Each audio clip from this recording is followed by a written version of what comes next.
do jogo. Ah, tu quer continuar? Tá. Wallace. Eu tava feliz.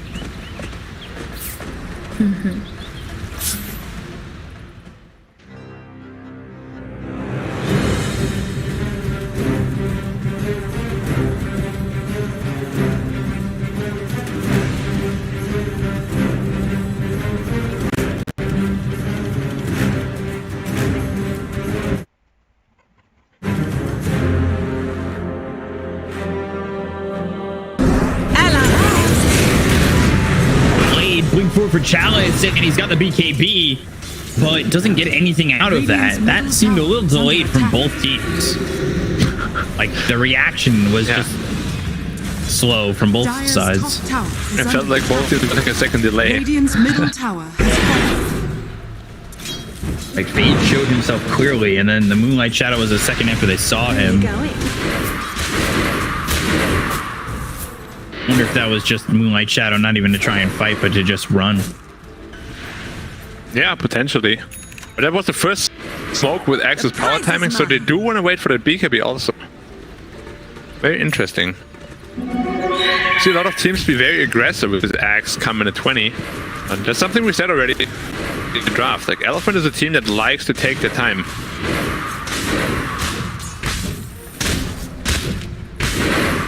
And maybe too much time. Potentially. The PA has gotten a lot of space. Axe is still out farming her by a lot though. And as we said, this matchup is not the easiest. If you do get caught by Axe call, it's gonna be a problem. Because even if you miss it, I believe you can still spin because you start spinning before the attack even lands. Maybe I'm wrong there. I'm surprised that they just haven't really taken advantage of this Axe and his net worth advantage. So they're trying to right now with the smoke. Blink call only onto the Lena, but that's going to be enough. Sunstrike coming through. Can they get the kill off this one? The Snake's not going to be enough to win. Earth Splitter comes in as well as the Doom out onto the Axe. They have the Inferno Blade, Supernova, and now they get the kill on Axe Nova as well as F-Fly. You're down, Silite burning, and looking to get the kill onto this Axe, but he'll die instead. Sonus gets the kill. Sunray onto the Axe to keep him healthy. They bought back on the Elder Titan, and they only lose Mirana. It felt a little bit awkward again. Like, the both smokes broke, and then Chalice jumped onto the Mirana rather than any important target. Sure, the Mirana dies, but Phoenix in trouble. Double stun on both the Axe as well as the Phoenix. The Icarus dive away, and now they have that long duration stun on Eurus. We'll see if he's able to get the blink in. He's on cooldown for another 4 seconds. And those illusions out, and one will be enchanted. And tanks the arrow as well. Chalice needs to make sure that he gets the Doom off on a core target, like, quickly. You can't be jumping one of the Mirana, or maybe dooming a Phoenix even could be okay, so he doesn't get the Supernova and Sunray off. But you gotta doom a core target quickly. Because like, he doomed Eurus after he already used everything. Yeah. But Eurus got stopped like that. He got the call only onto the Lena. I think he was a little bit hesitant as well. Yeah. He also didn't spin a whole lot after the call. All the illusions and everything. But overall, still a good team fight for Dire. Gave Death Prophet her BKB, Axe his BKB, and now they are more than happy to fight. Sunstrike wins the sweep up the Phoenix, but gets the attention of Chalice. They've got to call the damage. Uh-oh, Cooling Blade on the Chalice, looking for more. Classic. Axe can output so much damage.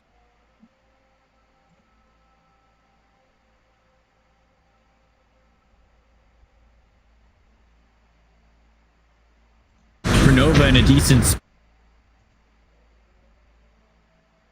Earth Splitter.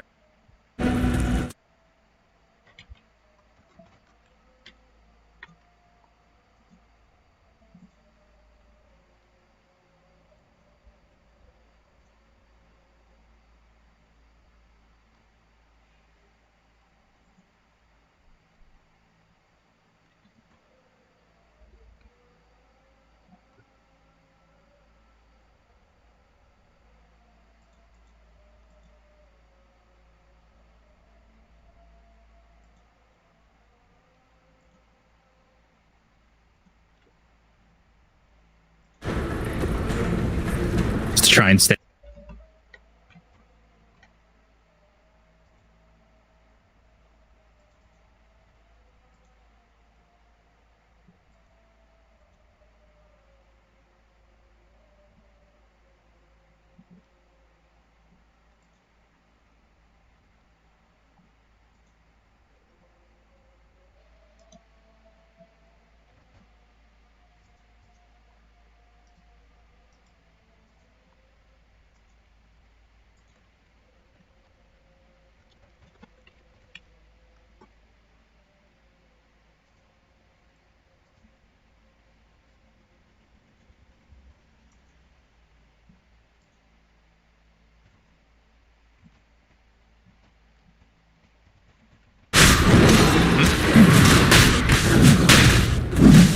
I want to use this timing where PA doesn't have BKB yet.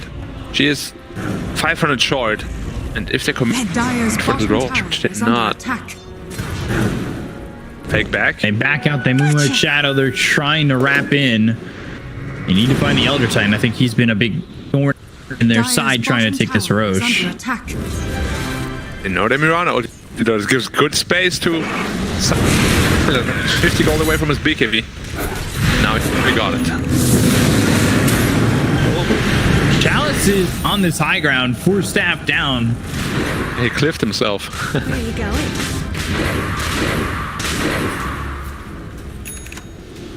Again, Elephant just not comfortable, I think, taking that engagement.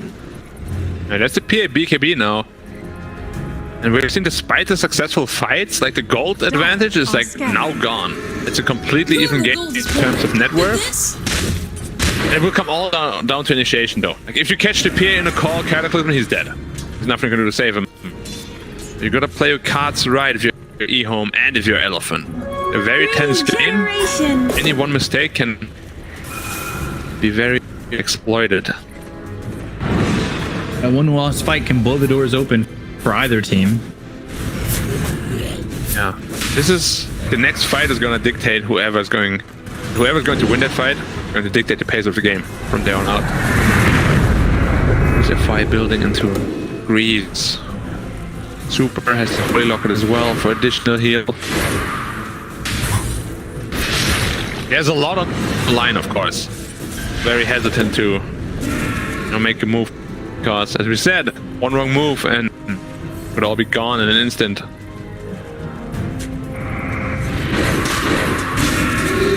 This is all by Roche, like a lot of just standoff happening here over mid near the Roche pit. The ones breaking off are XM and Somnus. Yeah, XM has the travel stuff, Somnus does not.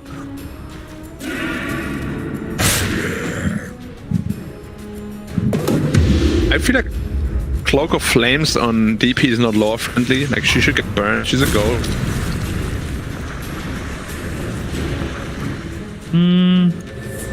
Yeah, maybe. I'm not sure if the lore, like we do want to make that lore friendly Dota custom game. That would be fun. Very important. And Death Prophet also shouldn't heal from Sunray, but take damage if you're in her team. And Mirror Shield should be an instant kill on Medusa. Yeah. Makes perfect sense, right? Like, why is it not like that? Yeah. Yeah, crazy. Like, Valve gotta up their game there a little bit when it comes to lore. There's a DD bottom. They don't have the best DD players, though. Thomas is like, I got this. Big dagger. PA. Over mid. So strike.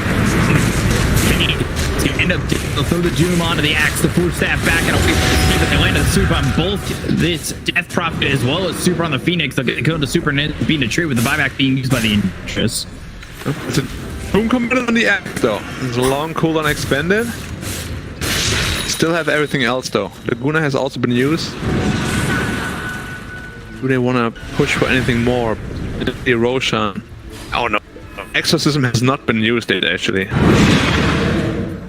little bit of a problem. Elephant can probably now just force Roshan. The big Doom is off cooldown.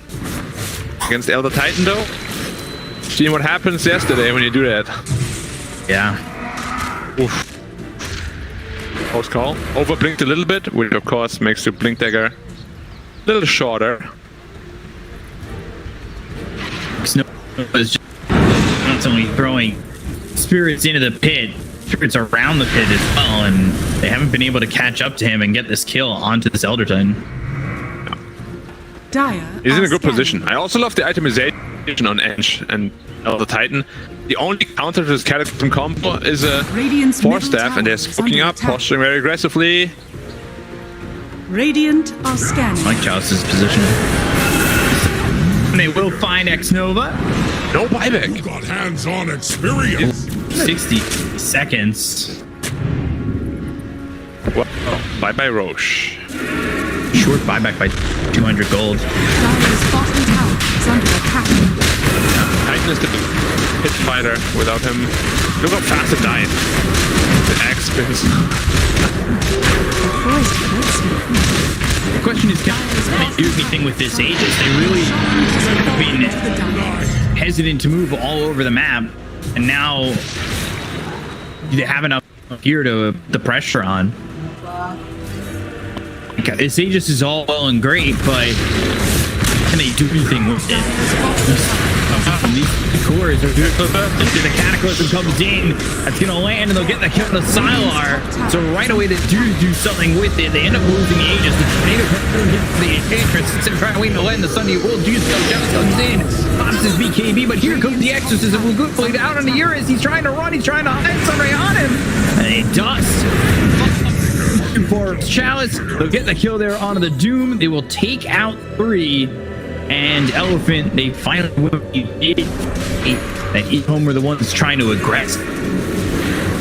Yeah, that's exactly what we spoke about though. There's too much burst damage coming out from the Axe, Manta, and the Cataclysm.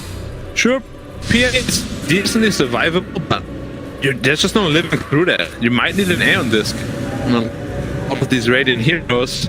And that was pre-Karas. Now Axe has that as well, so he's much more survivable against all the physical damage that the Radiant have. It's a tough game at this point. Yeah. See what Lena wants to really go for. It's the Daedalus, but like, do you go Daedalus into MKB? Is that the move for XM to get these items? Can he output that kind of damage? It looked like he wanted to go after this Axe who just survived. Maybe with a bigger time, XM can start outputting too much damage for Elephant to handle. It's not like that far off from them winning it. Just kind of fell into a good position for Elephant. Potentially, but the Death Prophet is also getting really strong. Like, don't forget, DP is still in the game. He's scaling very well himself. It's under attack. They just have a lot of targets they need to focus. Get rid of the Invoker, DP Phoenix Egg, Axe is a menace in the background. There's a lot of problems to deal with. And as we've just seen, whoever the Axe jumps, like, you're just dead. He's dead. You need to force staff them before the Cataclysm hits. Otherwise, there's no saving. That and Aeon Disc, I guess, but you don't really want to itemize into an Aeon Disc like a PA. This is early on into the game at least. Ooh, FY. It was a big crit. Almost dead. Eurus, Som is moving. Challenge. Blink, call. And look at the damage just come out. Chalice gets cold. He BKB. But punching is fun. Yeah, that's all pure damage. No. No getting out of that with BKB. Axe is 24 just already. pushing in bottom by himself too. Yeah, they're playing 3 lanes and they're not getting punished for it. Yom is a little bit flustered right now. Like as soon as it shaded on Doom, everybody started running. Of course, a little bit too late at that point. They're all reacting. They're never the ones to initiate. They need to initiate. We said how important it is. Maybe. No. Reactionary is not normally a winning strategy either. Only if you have like really good saving heroes like Winter Wyvern and stuff like, which in this game we don't. Radiant's bottom They had like tower That's how Shadow Elephant played Demons this game.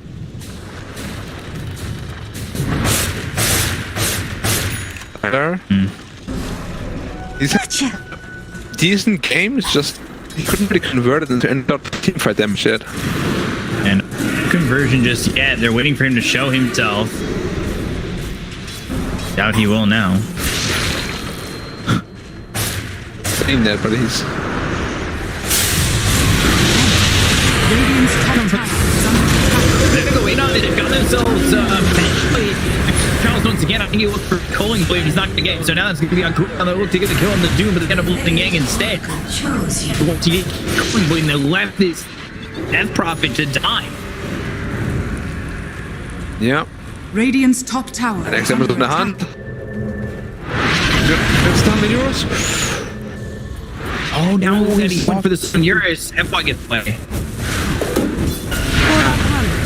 I wonder, is Lincoln's Fear the right choice for this Death Prophet? And even there.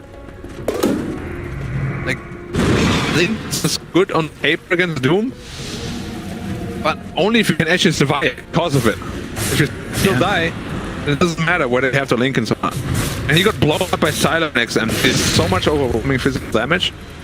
You need much more armor than you have right now. And who's that going to? Super. Ooh. He's very survivable. Radiant's top tower is under attack. I'm just ready on Doom.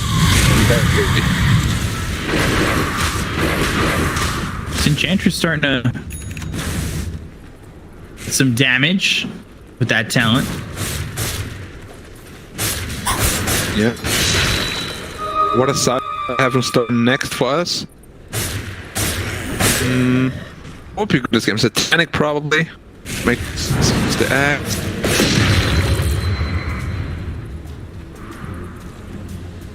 Spell Prism. Also. There's a lot of good items coming out. What do you give the Spell Prism to? The Cloak on the other side. How's Elephant looking? New cape on axe, absolutely mental item on him. You have the cloak on DP, leveler.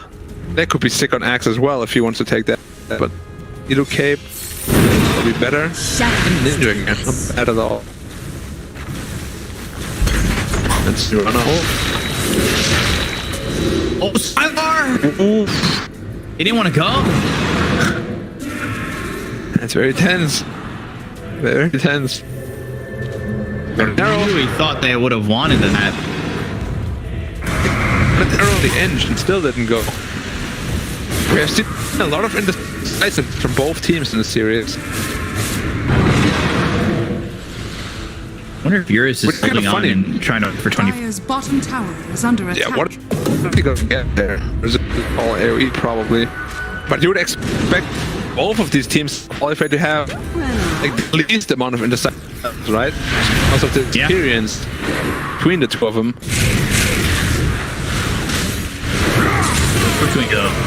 You know, the reason they're in this situation. Cataclysms are coming in. Time they get the Calling Blade on the Chalice. Over the Elder. Battle Hunger Snicker's time is super, but it's not in a good spot. They're in the blow. Yang. They've got the BKB pop by Yang, and they have Sylar continuing to jump. Swing dagger, pop the Lincoln on fully. Getting poker. And they kill on Sun is X. He gets credit for a double kill. Yang now on the run. You're so far away from this fight, thinking about maybe Blink calling back in. We've got extra stuff going. Eurus over to the side. Silence out. Arrow in. Not going to land. As well as the call. It's going. Now on to the Starstorm and the Calling Blade. They kill these for 104 HP. Taking a lot of damage from the second. King keeps them alive yet for a second longer. But it's they XM. And then they kill the egg. Exactly. Quick step by X-Nova's here. Eurus, the call is on to this Phantom attacks him, but it's not going to be enough. Should get the kill on the Eurus, but not before he dunks on X-Nova. But this is the big problem. You said the scaling of Radiant is much, much better. The Satanic PA just dishing out so much damage in his team fights now, they can't really deal with him anymore. You don't have the burst to kill him.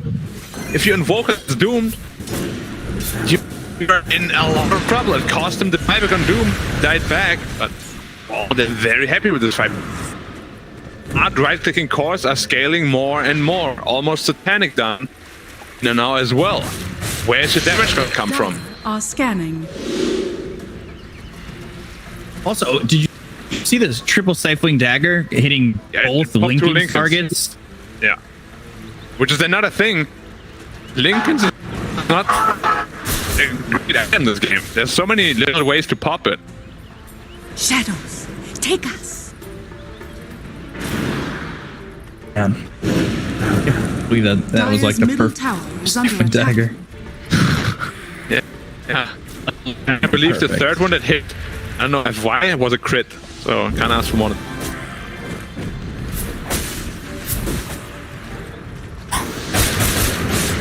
That's fine, it's all by design. In a bit of a tricky position now. Yeah, like this is usually when carry axe starts to feel a little bit, you know.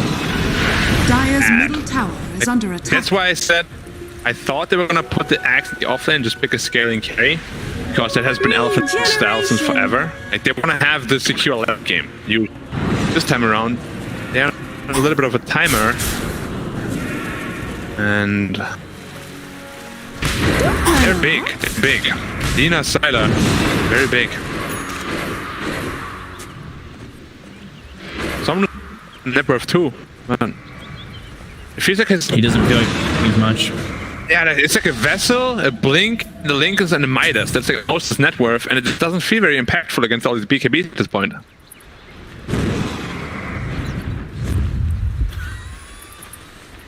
Okay. Another smoke up. They gotta make something happen. Chalice is the best target.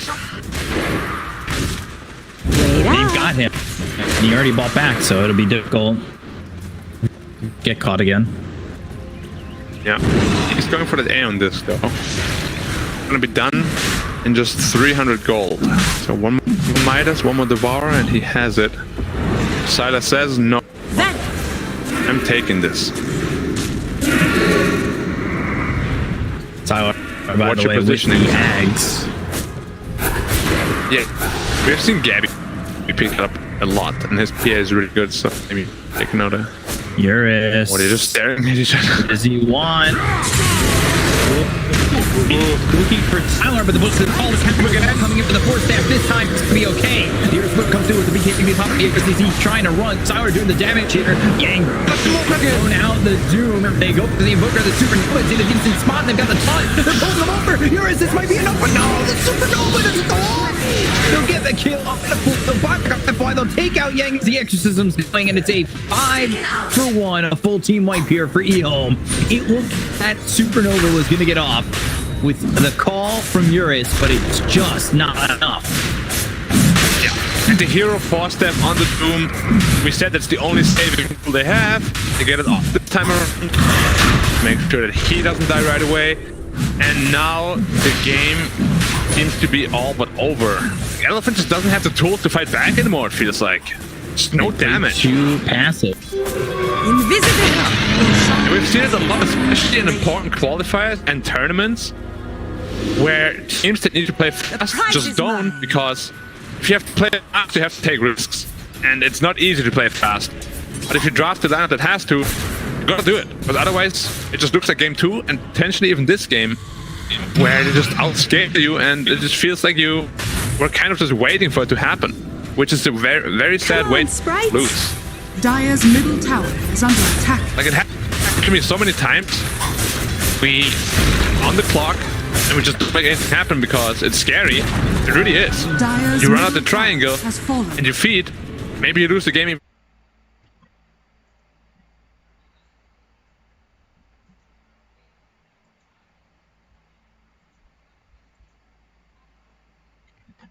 Are fortified. Have a good amount of building damage. XM died in all of this.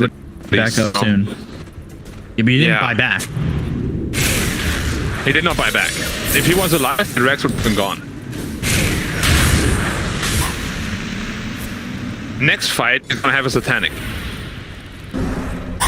And Assassin also taking the sharp that Roche, so now has the Fan of Knives, which is pure damage. Yep, and it refreshes every time you kill someone too with the Aghanim Scepter, of course. So potentially a lot of burst. Dire's bottom tower is under attack. XM fly out in the Titanic. So he's pretty survivable himself now. Dire's bottom tower has fallen. The question is EOM gonna capitalize on their advantage? Cause much like Elephant, have been very timid throughout this entire series. Yep. Scotty Guardian on the PA, okay. Yeah. 4k health. Maybe would have fighted an Abyssal Blade a bit more, but he's just going full. DD. Is there a bottle Where are you going? for DD? Damage.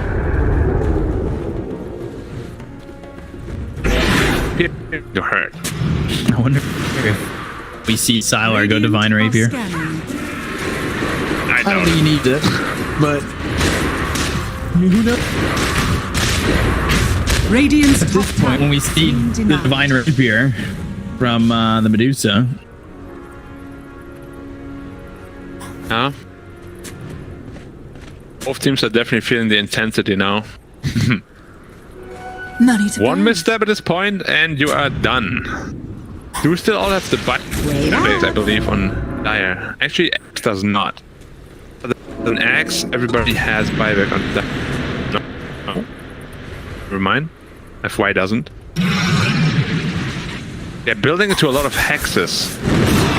Is Disable really the problem we have right now? As I Dire's top Problem is tower damage. is under attack. Volker still has a fairy trinket in his inventory. Dire's top tower Fucking bad. oh, is Invoker has now been gone. Doom comes down, they pop the Lincolns. They're gonna CP over XM with the Laguna Blade and get the kill on the Somnus. Look at Somnus, he still has a fairy trinket in his inventory. It's tier 1. Yeah, it's like headband available. You've got Titan Sliver. Titan Sliver even, yeah. Very interesting. Wonder if I just forgot about it or not.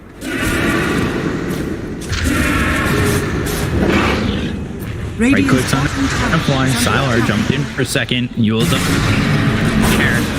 Not too scared. Has the Minotaur Horn, has the BKB, has an Aegis, all to work with, and they'll get the tier 3 for mid. They haven't bought back on Stomach, so he's still for a minute. Blink ball, not gonna land.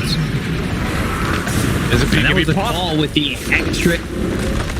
Dire's middle barracks are under Dire's middle barracks. Dire's You know You can they're definitely feel the is jitters. falling.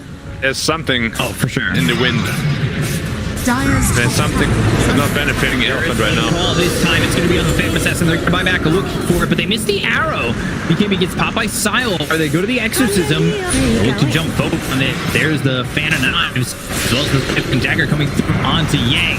They click onto the illusion. Will take it out. Supernova all by himself? So far back. He's all by himself. They'll end up getting the kill on the egg.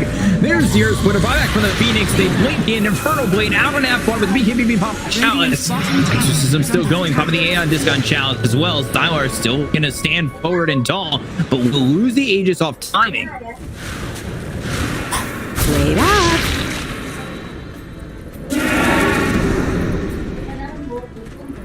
Now no Exorcism. Now no Supernova. That egg was... So far behind to the- enemy lines. There was no teammate even nearby to be able to help there. He skilled the Icarus dive talent. He went all the way from tier 3 to like the tree line there. Next.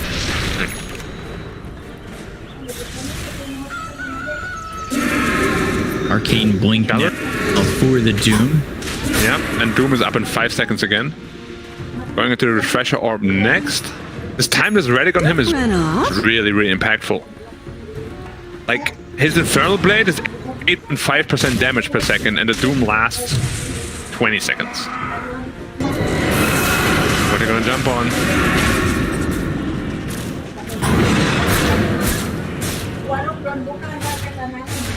Nothing dead. On that fly. Blink. Oh, look, it's popped. And they will get the Doom out onto The Jets proc, they're going to look over as the call. Chalice in a little bit of trouble when they get the Laguna Blade under the Eurus. They'll take him out of the fight. He's hit for 100 seconds with buyback. Tornado doesn't hit anybody on the side of E-Home. No glyph. Dire's top barracks. Holding buyback. The old 4. Dire's top barracks has fallen. Dire's top Cop. barracks. They just lose racks. Look at XM. Here's a Wind Waker. It's a saving tool now against that Catapult combination.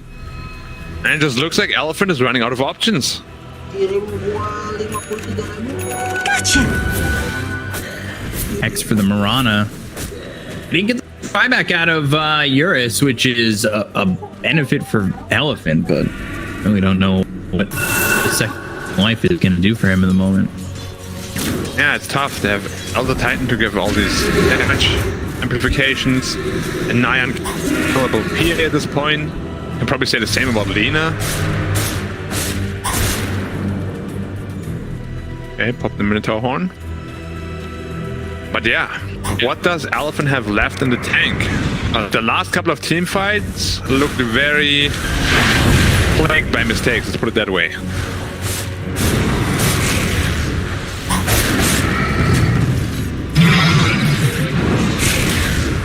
Where'd that Lotus Orb just come out? And the Elder Titan. Yeah.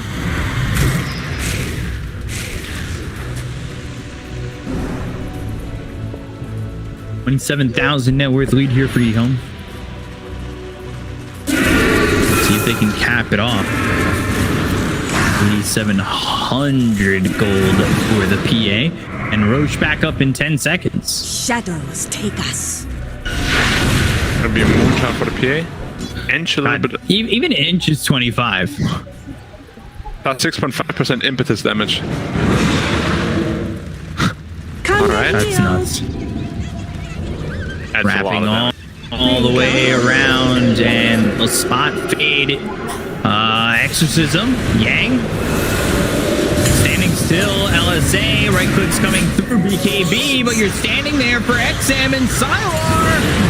Up into the air with the BKB pop. They go waiting for the flank as well as the call. The Cataclysm is not going to really do much. They've got into gone again. Marana, Yang, FY, and Super all dead.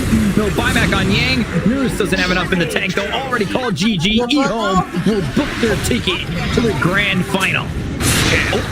Overwhelming a very Elephant. Yeah, I think at this point, honestly, no matter whether you're E-Home or Elephant, you gotta try to secure the late game in the draft. From what I've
juta kali itu juga 14 juta ya.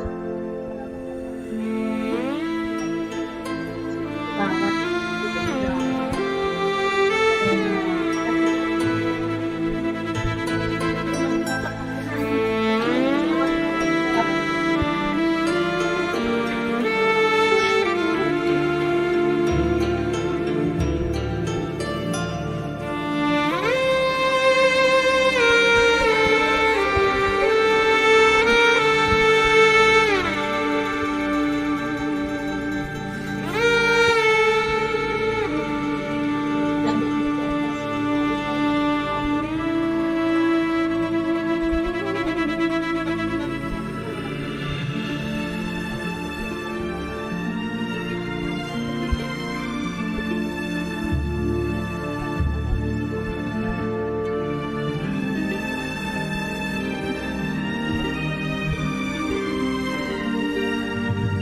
tentang penutupan masjid selama PPKM Jakarta. Satu, saya mengikuti fatwa bukan sekarang saya lebih memilih namanya majelis ulang-ulang dewan majelis ulama. Ada ahli sejarah, ada ahli keamanan, ada ahli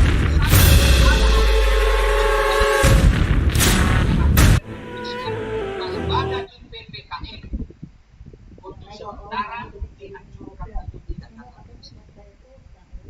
Tapi di Jakarta, bukan di Pindrang. Tidak semua masjid di Indonesia ditutup, khusus Jakarta. Kenapa Jakarta? Terlalu banyak korban. Maka majelis Ustaz, bagaimana pendapat Ustaz tentang penutupan masjid selama PPKM di Jakarta? Satu, saya pengikut fatwa.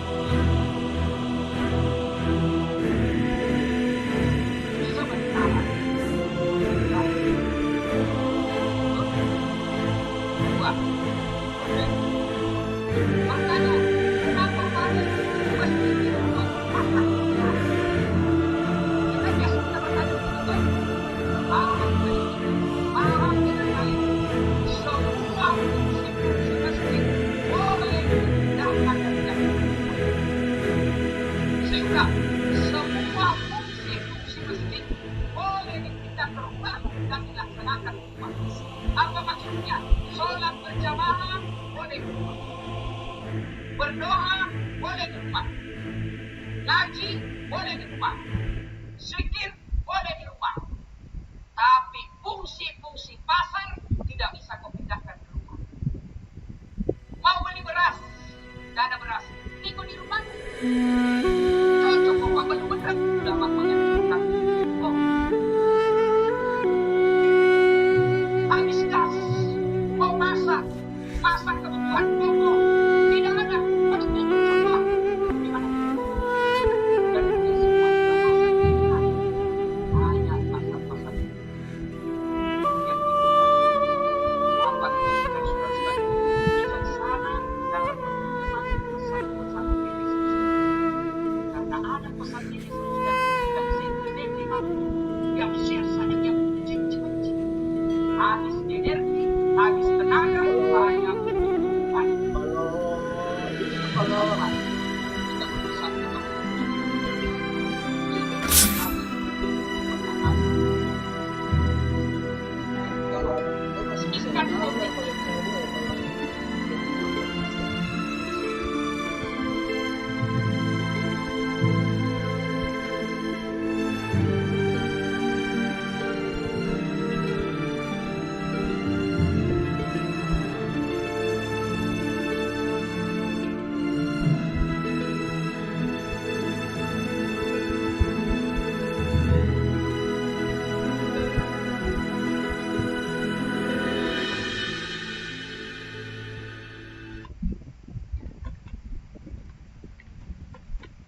reconoce el carry, pero desaparece el habían 4 clases de man, está y se va a quitar y no ocurre nada. Aquí no quiere salvarse de alguien, posiblemente en Taiga nuevamente. Ha hecho un baile.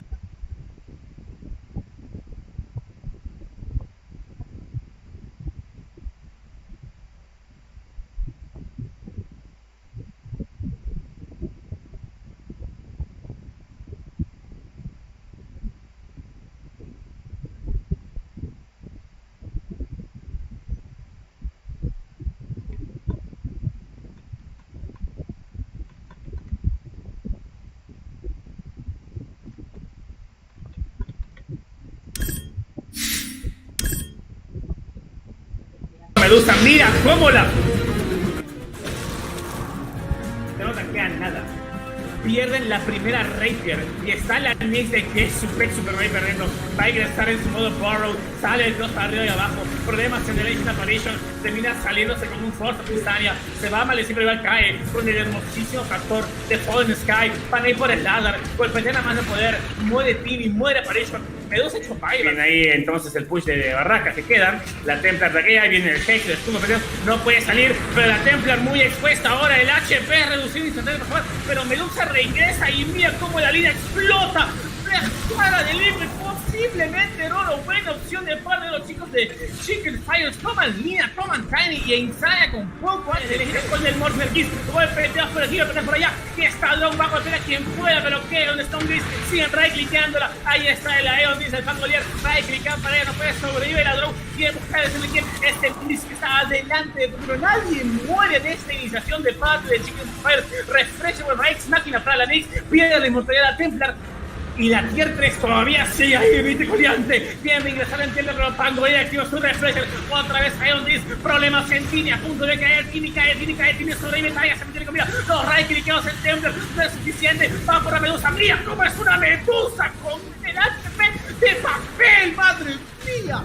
3 fuera, vaya por doquier. No me acabes la partida ahora, estamos a 11 minutos, a 10 minutos de romper el récord, chicos. Buyback doble de parte de la escuadra de Chicken Fires y Era quiere escapar, tiene que ir al Nix, pero no va a ser suficiente. Muere Era. Buyback de parte de Nix, buyback de parte de Teo en el río.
Muy buenos días, damas y caballeros, chicos y chicas.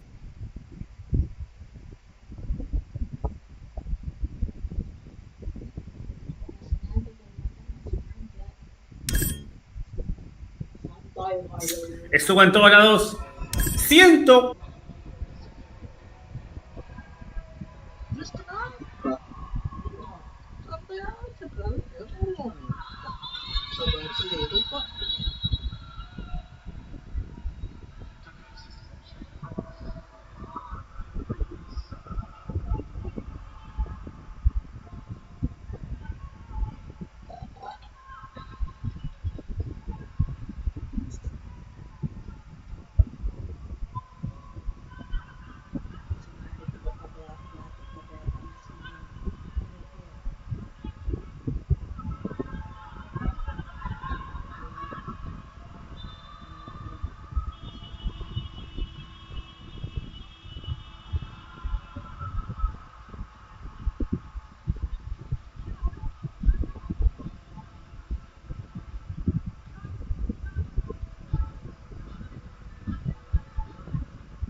No va a ser una partida tan larga.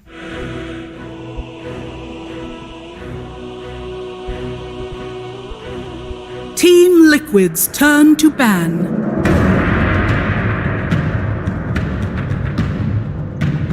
Even a griefer if you're in a solo queue game, you know, like, and I want to see that in a competitive game. I want to see it myself with my own eyes, like how it actually works, because he popped off when he went the Hood Echo Saber build.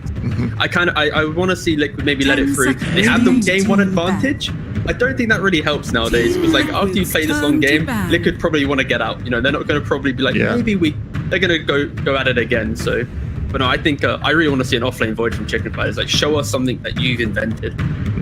It also makes sense to me that both teams, I think, especially probably Chicken Fighters, want to play something quite different in this game. They don't want to be playing the same heroes. If Insania has to play AA again, imagine that. Love it. Why did you say that? Yes, but like playing it that long. All right, Dan, if this happens, all right, if we queue up into this game, Chicken Fighter the first pick, Liquid a second pick, and we see the same 4 bans into the same 4 picks, and then it goes the exact same length of time, the same throws, that would be one beautiful. Okay, cool. We're in the. It's not happened. They picked the Lina though, so someone is going to be playing that Lina again. Probably Koitha. Come on, Faceless Void. Faceless Void. I'm going to see Void. We're sweltering in anticipation, but they might take a little time on this pick, and who can blame them? 5 seconds remaining. Yeah. Let's talk a little bit about this Lina while we're waiting. Would you definitely say that Team Liquid are a mid-Lina team, or have you seen a Tiger play it? Has he played it recently? Of course, like he can play it. You know, Tiger's an exceptional player. But in the last, the games they played so far. They did it! Let's go! I'm so excited. I'm so excited. But they can still flex it, Sheep. You know, like this still could just be a carry, and then we're bored, all right? Because like carry Void's like whoop-de-whoop. Off-lane Void, that's where the the stonks are at. But you know, you're right. Early but they did stomp with the carry Void too. So that's true. You know, my problem with Void is when they do no damage for like half of an hour, and then just lose the game. But I feel like Chicken Fighters, they know how to make this Void work. So I'm down. If I'm fighters right now though, I'm putting this to offlane. Like if I'm seeing a Slardar potentially Lina offlane duo into my Void, like 10 seconds remaining. So I hope because of this, it actually is an offlane, because like laning purposes, you don't want to lane into what is Slardar Lina or Slardar plus any range. Like if Liquid go Willow or something as well, like it's you hate playing Void like this. What sort of telltale picks are we looking around this offlane Void? Because that's, to me, that's Snapfire points to an offlane Void, because that's strong damage outside the chrono. You don't need the Void themselves to have damage. So what else are you looking for them to pick up that makes you go, this is definitely an offlane Void? Aside from like a Terrorblade or something that obviously precludes it. Have played, when they played it before in the previous series, they had a Drought carry. So that was their source of damage for that. They have the Snapfire, obviously, to do chrono damage too. So I would like some ranged claws to complement it a lot. Yeah, 100%. Just like you don't have to have that classic form of damage through magic damage into the chrono. I think you just need that reliable damage that will scale throughout the game. So ranged claws, play behind the Void, and just play normally. Team Liquid is so far so familiar. Team Liquid's turn to ban. Yeah, Supreme plays it. We played it in these qualifiers, right? Yeah, he is. Yeah. He does. He does, yeah. It's like TA, Invoker, Puck, Shadow Fiend, maybe during DPC time. Yeah, sounds about right. It looks like Chicken Fighters don't think this is a mid lane. They're banning out that TA and Lone Droid, a Koitha special. Both. 5 seconds remaining. Fair enough, fair play to them. Team Liquid banning out that Terrorblade, as you might hope they would and should have yesterday. but this Terrorblade ban, this is the respect that Liquid has. Like this Void will just probably be offlane, right? Like when Liquid picks Slardar like this, they're forcing the flexibility of a hero. Because like in this scenario, it's a little bit more like wonky because it's a Void. But, like imagine if it was a different type of flex. Like you pick the counter to where the flex can go. So then as a team, you're unflexing the hero, right? And this is exactly what Liquid did with the Slardar. It's like, all right, now you pick this cool Void, but we know it's going to be your offlane. So now they just ban out like these bigger carries, and they're going to have a pretty nice time. So yeah, Liquid just they're very much ready for the creativity of Chicken Fighters. Just banning up. What sort of carry do you want to go into an offlane Void? Do you want something tanky that can't get burst down, or is that not a concern?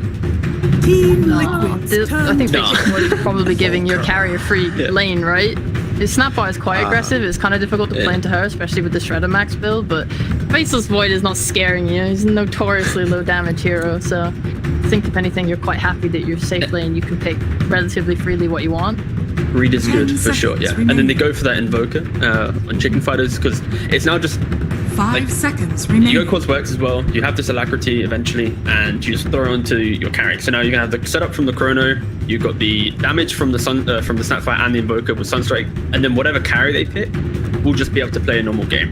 But Chicken Fighters might still be confident and decide to put the Void carry if they see some like Zibe off lane to punish, because once again, Chicken Fighters are second pick. They are going to be able to keep their carry and off lane covered until the very final moment. So even though we're now talking about off lane Void, they might do different laning setups, but pick an off-laner. So it's still up in the air, but yeah, Chicken Fighters ticking the box of making sure that Void can play a game where if you use Chrono, someone will die. Ooh, Io for Team Liquid. Team Liquid's turn to pick. Then they pick Wyvern, counter to the Io, but then you just go Gyro now for Liquid? I would say Gyro. Nikkei likes the Gyro. I'm just but is it because most people are picking Wisp with Gyro, but Gyro not necessarily with Wisp. Are there any other heroes that get like to pick with Wisp 5 at the moment remaining. you like? Yes, but like, because you see Void and then you see Wyvern, these other heroes that aren't Gyro, who can't farm as quick, don't feel so great. Like, you wouldn't, they just go for a Slark. Ooh. What? We've not seen a lot of Stark shoot. Right. Tell me why. Slark is, in my opinion, I can't speak for much pro games because he doesn't get picked in pro games. Say it, Sheep. So I know what you're gonna say. Just say it. It's good. Don't worry. I don't think he's a good laner. I don't think he can apply pressure. I mean, this is what we're saying, right? The Faceless Void offlane is going to be such a weak laner that they might feel comfortable to pick something on the weaker side. I think Slark is on that weaker side, but you're also in the situation where Faceless Void is quite famously a hero that has been picked against Slark to counter him because you just chrono him and you can't use his Dark Pack. So I think it's sus from Liquid to want to play it here. I guess they're more confident because it's off lane, so it's not going to have this big advantage items to kill him in the chrono. But I mean, Chicken Fighters have more than enough spell damage to kill him in the chrono, so I'm assuming they're hoping that this Io will be able to keep him alive through it, relocate him out, whatever. So because Team Liquid are obviously a clever bunch of boys. They know what they're doing. They're not randomly picking. Well, I mean, they have done that once, but they're not randomly picking heroes with no reasoning behind them. So would you say the reasoning is that they feel they've got a strong enough lane for the Slark and they can keep him alive through the chrono? Is it that, or is there anything else here that you think is an advantage of this Slark that they might pick it up?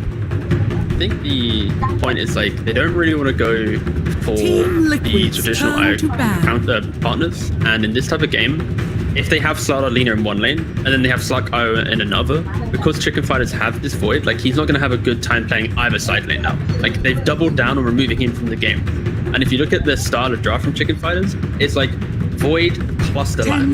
If Void doesn't have a game, his chrono, it doesn't matter if you have this because like you're not going to be able to kill heroes. Like the support duo of Wyvern and Snapfire, it's good later into the game, but early on, it's the same story as game one, right? It's like Chicken Fighters support duo don't really do much, but once they scale to a decent point, they're devastating. Exact same thing here. Like if Void is shut down in laning phase, there isn't a recovery plan from Chicken Fighters. They have to turtle, and they don't have that farming accelerant, be it the TA farming jungle or Medusa this time. So there's a lot more emphasis on if Liquid win lanes, they can just fully choke out Chicken Fighters from the game. There isn't going to be that fortified like jungling from them. So I can see why they go for a Slark, because they just want to win lanes. They just want to run at the Chicken Fighters.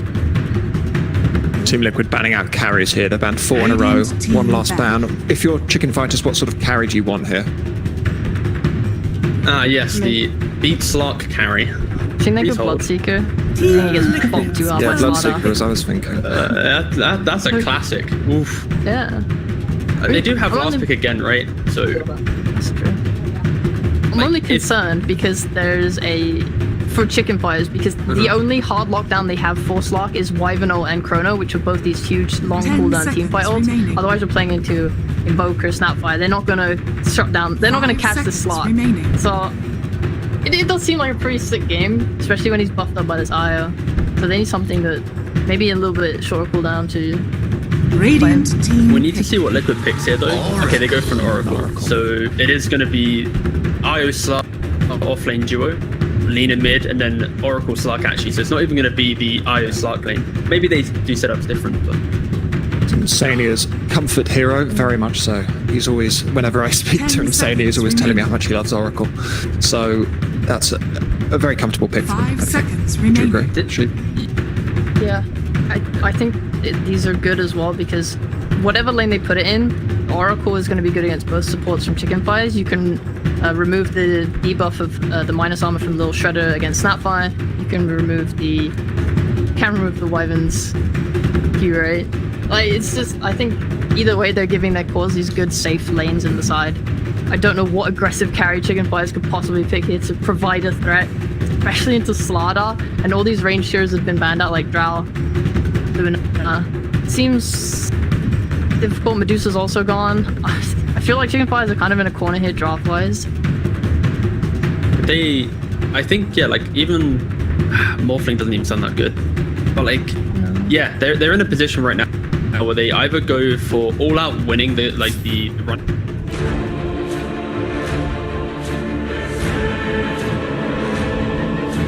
Radiant team pick. Or to do damage, and like Liquid's lineup is about damage over time, like chipping you, poking you, resetting the fight with Pounce, reaching back up, going in, relocating out, coming back in. Whilst Chicken Fired is very much like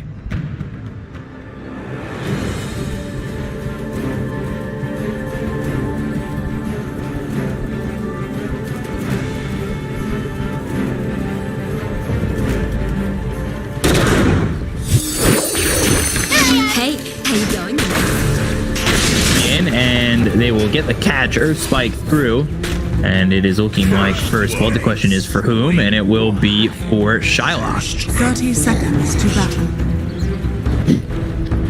Yeah, that's the last series you wanted on. Damn it. Yeah, seriously. Terrorblade is already a monster. Don't need to make him any stronger. Ooh, another bushwhack. Impale, right click's coming in from the Drow, but I don't know how much of a deterrent that's going to be. The decay's more than anything a deterrent. It might be 3 bounty runes though for... The battle begins. Yeah, 3 2 bounty for runes. Magma. And there's one. And there's a third. So that should set them up to be close to a 1k net worth lead. Yeah, always nice to start the game with a big lead. He already has a completed Wraith band on Terrorblade now. Usually you would get it after like 1.5 waves or so. But yeah, he's very happy up there.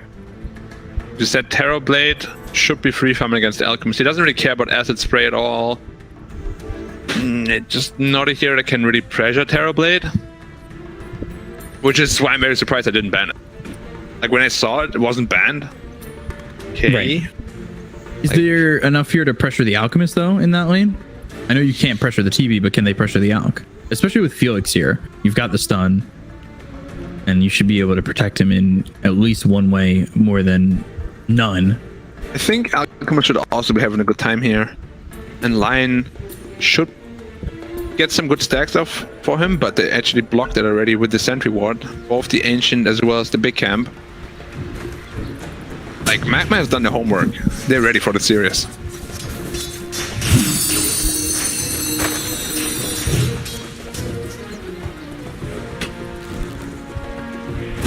Doing their homework. They've had a lot of time to dissect RNG. Ooh, a lot of damage on a Shylock quickly. Yeah. Making a lot of right clicks under the Acid Spray. Even though you're Terrorblade, you don't have the biggest health pool to work with. Flyby is going to step forward. He wants a quick level 2. He wants to be able to get into that Grievel's Greed, but now a level 2 and going into the Metamorphosis for Shylock, that'll try and secure some farm and really put some damage in onto these RNG heroes. Bushwhack first comes through, but Flyby dealing with this harassment and starting to eat into these tangos, or no, Felix will pass over us out. But Shylock's just making sure that Flyby can't really sit near the wave Yeah. at all. This is not going really well right now for this Alchemist. Like TB's already sitting at a massive gold lead in this lane. Already 700 ahead of the Alchemist.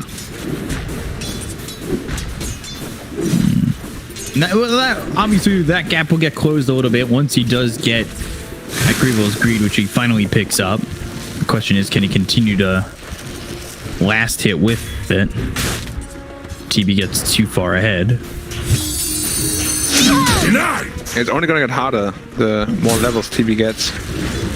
Of course, sitting at a 4.8 agi gain, which is pretty intense. And TZY is not getting pressured a whole lot either. Like they picked Drow into a Timber Saw, which is considered a counter matchup, because you only have physical damage, which is what Timber Saw doesn't care about at all. I wonder if they picking that Drow based on the potential Ags coming through and having that upgrade. They're definitely having that in mind, right? Just, is it enough? Because it looks like a very free Timber game, I'm being honest. If you're getting an early Ags like that, are you potentially on Drow looking for minute 20 shard, like trying to get it on that timing? Potentially, because it also just a big answer to Timber Saw this game. It's a good move from Yam to get that kill on the D-Stones with the help of that puck. Yeah, it's taking up problem. Taking a quick look again at the net worth. Alchemist is almost 900 gold behind now. It's getting rough. Yeah, Puck and this is with pretty far ahead. Greed. They're losing all 3 lanes. Pretty one-sided right now. And I don't know who's gonna move from their team. I feel like it will have to take a couple of missteps from Magma or RNG to really get back into this game. Because Timber is not dying, I don't think. Shouldn't. Right. Puck is a pretty tough kill unless Lion can converge on him. And then Terrorblade is just gonna go into the jungle if he senses like any kind of danger. Doesn't even have to go jungle because he's crushing the lane right now. I think the thing, though, with Magma at least, is the potential fact that we've seen them time and time again. They do well in their lane. They do all these things right, and then come the mid game, it falls apart. A prize. Yeah, sure. The mark of an inexperienced team. And especially in season 1 we saw it a lot. But I think they improved quite a bit since then as well. Like everything they're doing just makes sense, you know? Like they're blocking all these camps against Alchemist, taking away his ways of back. Nice career pick. Yeah, well done. By losing that courier, and now level 2 into the acid spray. He's got that soul ring to work with. And we'll see if he's able to put it together.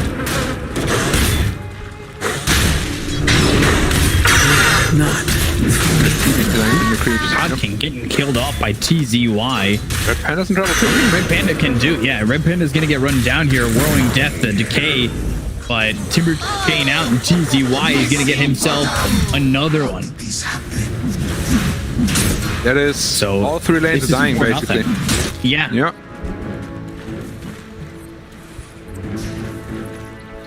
And this is absolutely perfect so far. Yeah. Such a big lead. The game is very hard to overcome. If you don't have a hero that can really move around easily. Like Mars, maybe with the arena, can make something happen if he gets a power rune. But it's not like your Puck where you just coil a guy and he's dead. Like you actually need a little bit of setup for that. I just don't think that this is going to be an Alchemist game that he kind of gets off the ground. I think it's going to be on par with just a good farming core. No, it's not going to be the XL or anything. He's sitting at half health and his threats on the Terrorblade. No boots, Alchemist. If he gets a bushwhack on him, potentially fall. They're setting up middle again. Oh, they're putting the op squad right next to the sentry. It hurts. These stones. Ooh, avoiding that stun, but we'll lose that observer ward. It's unfortunate. On the other side, Felix does not grab the stun on the puck either. King has to TP to base. Yeah, all the way out and back to base. That is just not him getting much of anything, really.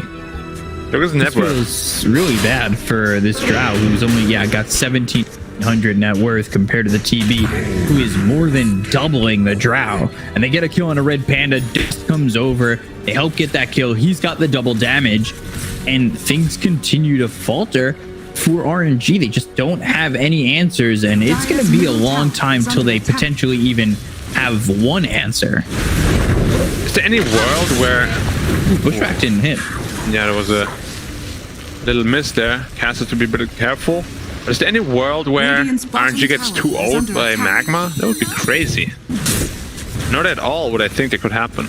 This game isn't even over yet. I do see where this game right now is at least going really well for Magma, but again, we've talked about it already in this game once, and it's the fact that Magma is a team that usually lanes really well. It's all about getting to that close point for them. Yeah, but the thing is, they can't even play Dota right now on Radiant. Like, they have no one that can do anything anywhere. Like, this is a draft that needs to come off the lanes, okay? And that has not happened at all. Look at Drow. Getting doubled up by every single core. Nyx has the same net worth as him, basically. Where is he just gonna go to farm? He's trying to farm in the jungle right now, but he's losing to creeps. Dream Coil in the top laner. Spike D-Stone's coming over. Maybe an opportunity to turn this with the spear, and they will. Really well done. Looking for Kaz. Yeah, well played. Much needed rotation. They'll need many more where that came from. This Alk a break. Yeah, he was about to get orbed actually by the puck, and he would have died from that one. That was a very timely spear. Found Kaz. They might have found Kaz. Yeah, they got him. Okay, finally getting on the board. But I'm expecting TZY to just TP top and defend the tower. And he's doing just that. And Terrorblade, as we said, just go jungle if you're ever in any sort of danger. Ironwood Tree, phase boots now for the Mars. Again, that opens up space for the Alchemist, who's able to have a game of Dota again. Yeah, like these don't can't be farming this game. He needs to make space for Alk. He needs to make space for Drow. Drow looking. Not level 6 yet. Nyx actually has more net worth than him. It just feels really bad if you're this Drow. What a bounty! And you're hoping to get that boost with the Ags, but Radiant's middle tower is under attack. Just Ags may not be enough. Actually, I don't think really just Ags is even close to enough. A prize. And the question is, at this rate, when is he gonna get that Ags? Felix? In trouble, getting deep. low. Ooh. Felix? He's dead here. They've got the help of 3. Dire's structures are fortified. Trying to cut a wave. Yeah, be careful there. Yeah, on his case. Yeah, Dream Coil used. He's trying to get this Ags. He'll snap the coil, wanting to run. You've got the rest of this team coming with them, and he gets caught way too far out. That is a big creep wave to miss. Yeah, and Terrorblade is continuing to farm throughout all of that.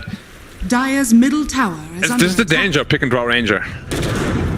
Like, if you don't win your lane as a Drow, your mid game is it's gonna be just very, very slow. Radiant's top He's finally tower level is under attack. 6 and start to farm a little bit more efficiently. But Radiant structures are fortified. yeah, if you're 5k behind with an Alchemist on your team, that's trouble. Flava goes back towards Radiant's top, but I just under attack. I don't see him being able to farm or anything. They're gonna lose Where this else is top he tier supposed 1. to go? Drow needs to farm bottom, Radiant's top tower and has fallen. Mars is the only one who can make plays. We already said that. They're smoking him up to the bot lane. He doesn't even have enough mana for a combo though. Like he's 100 mana short.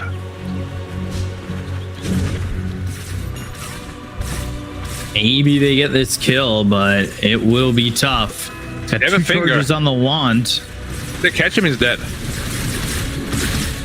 Smoke breaks. Shylock now going the other way. The arena misses. Oh, just off the mark. The walls don't go up quick enough. And now the question is, does he want to turn? And he does. Felix is dead.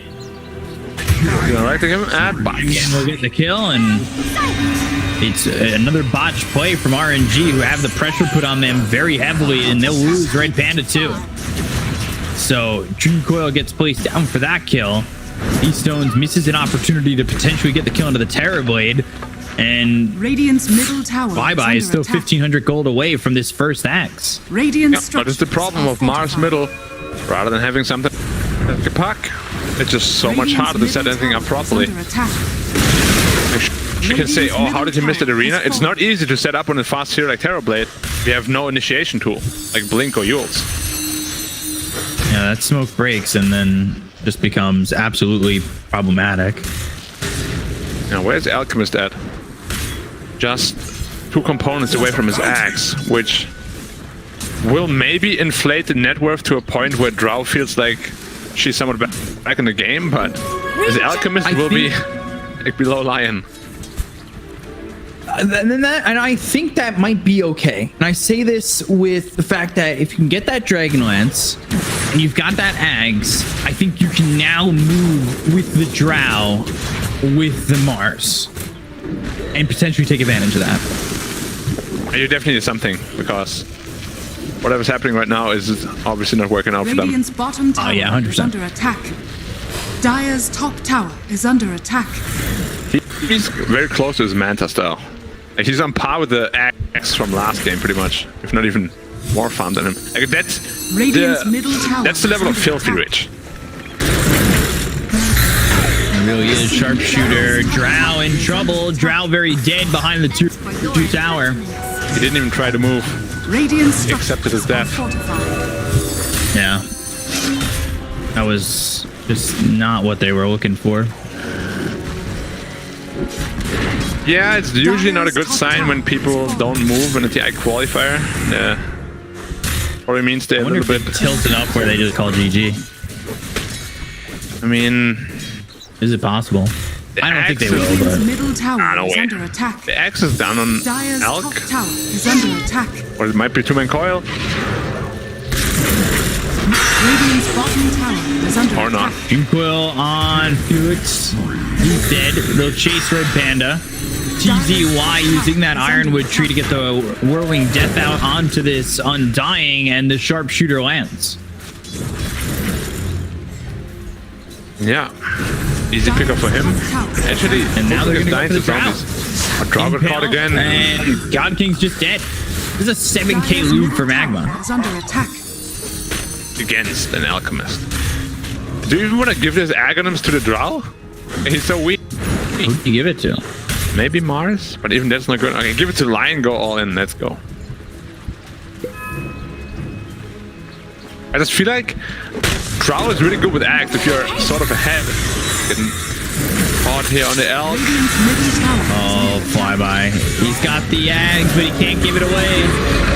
Now they've got the arena, but I don't know if it's going to be worth anything. Just Mars and 2 supports. However, I say that, and they get the kill on a dust. All right, that's one, but a 2-man impale coming through, and well, that'll clean up the other way. Nyx Assassin limps out. Felix is dead, and it ends up being a full team wipe for the side of Magma, including that Drow kill that happened mid.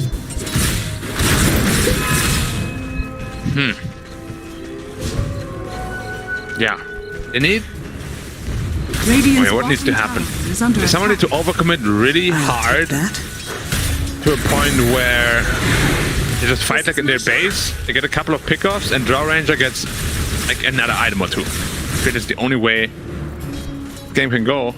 So right now Alchemist is sitting Radiant's He's gonna give it a draw, but Radiant's bottom I mean, tower his net worth is has still behind the Terrorblade, even with that infusion. That's how bad it is.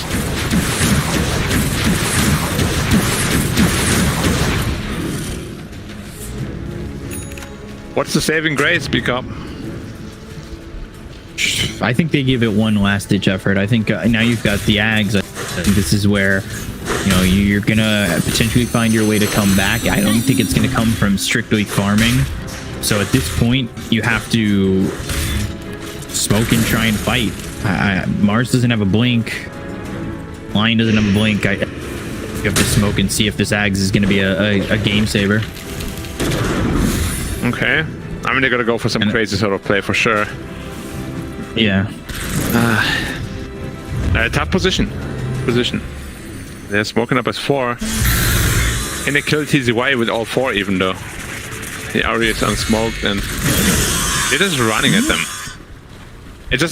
This kind of feels like a pub game where you don't know what you should do. You just run at people. But they just don't give him any chance to do anything. Right.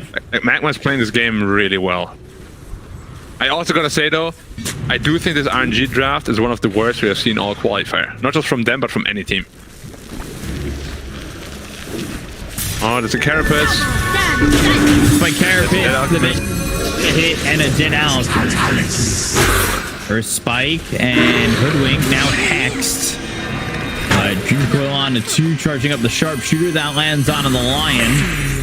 They've got Drow ready to fight on the back lines of this all, but misses the Gust, and they get the kill into Felix. They look like they're going to get the kill into Red Panda as well.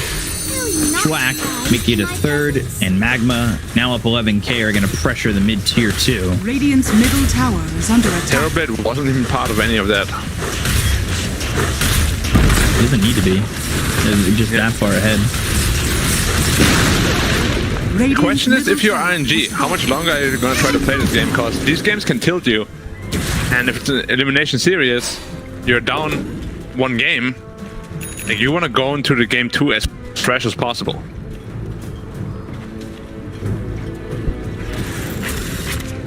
Yeah, you don't want to have this mindset. We just drag it out indefinitely. And you just feel worse and worse about it. God, the Whirling Death just destroyed him. The finger out on a dump. Yeah. They've got the silence. The Bushwhack hits on the God King. God King's trying to find the right positioning. They've got the Tombstone down, but do they have the damage? They hit the Spike Carapace onto the Drow, so the damage output wasn't there.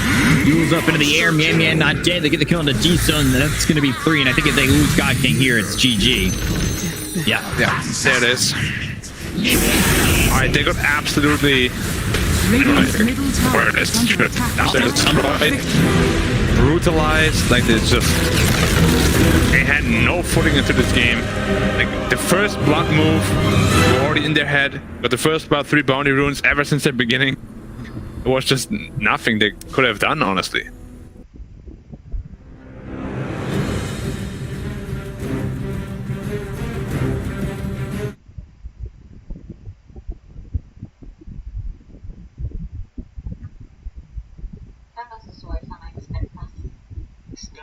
Ekspektasi siapa? Gue dan mungkin para apa emang? Dia menolak hasil donasi dan ternyata nggak sesuai sama ekspektasi. Nggak sesuai sama ekspektasi siapa? Mungkin para donatur kali apa emang? Karena dia menolak hasil donasi dan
pero lamentablemente Ayo se va a volver el chivo expiatorio. Algún héroe cerca que quiera ser su héroe, que lamentablemente no. Ayo va a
daga. Muy buena reacción.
Apaan?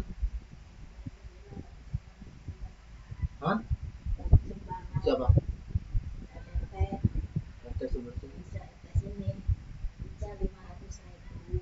Bica mana pojok? Lah. Bica mama Ica. Bicanya. Lah buat apaan dia udah kali? Nyumbang. Terus bapaknya si Samuel 500.000. Terus tahu kan kalau 300. Terus yang 200 tadi siapa sih? Bawa juga kan sebutin 200. Jadi suka kan sebelum berapa mau berapa 4 buat APBD sama masker. Tadi yang masker kemarin buat dibagi tadi kan itu. Langsung iya aku bang gopek cak. Siapa? Ada Mas Hujan. Mas Hujan itu.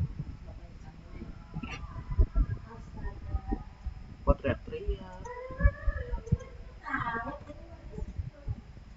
Ini aneh. Lebih aneh ternyata. Hah? Hah? Ya kan?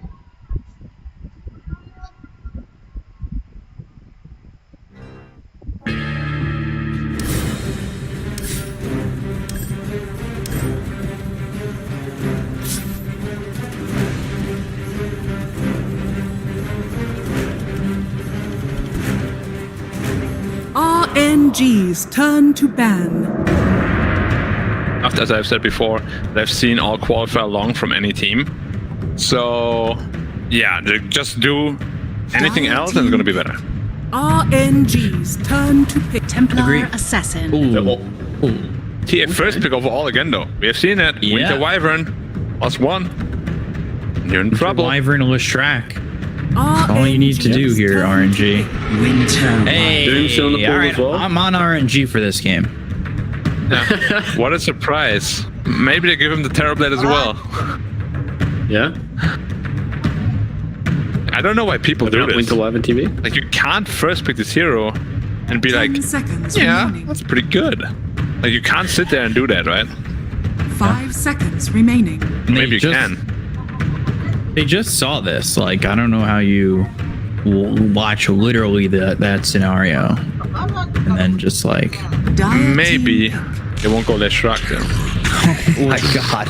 And just over with Why the wait? TV, okay? Why wait? Why wait? Oh man. Well, TA, it was nice knowing you. All right, so we're gonna shift that down to a 10 seconds remaining. 5 TA, of course. Can we just go game 3 right 5 away? seconds remaining. New draft, guys. We GG. We just hit the draft. Oh, who knows, Black? It could be another one of those games where it's a 20 minutes stomp fest, and then we're back in here within 25 minutes for game number 3. So Or suddenly it's knows Magma at 2 this point? somehow.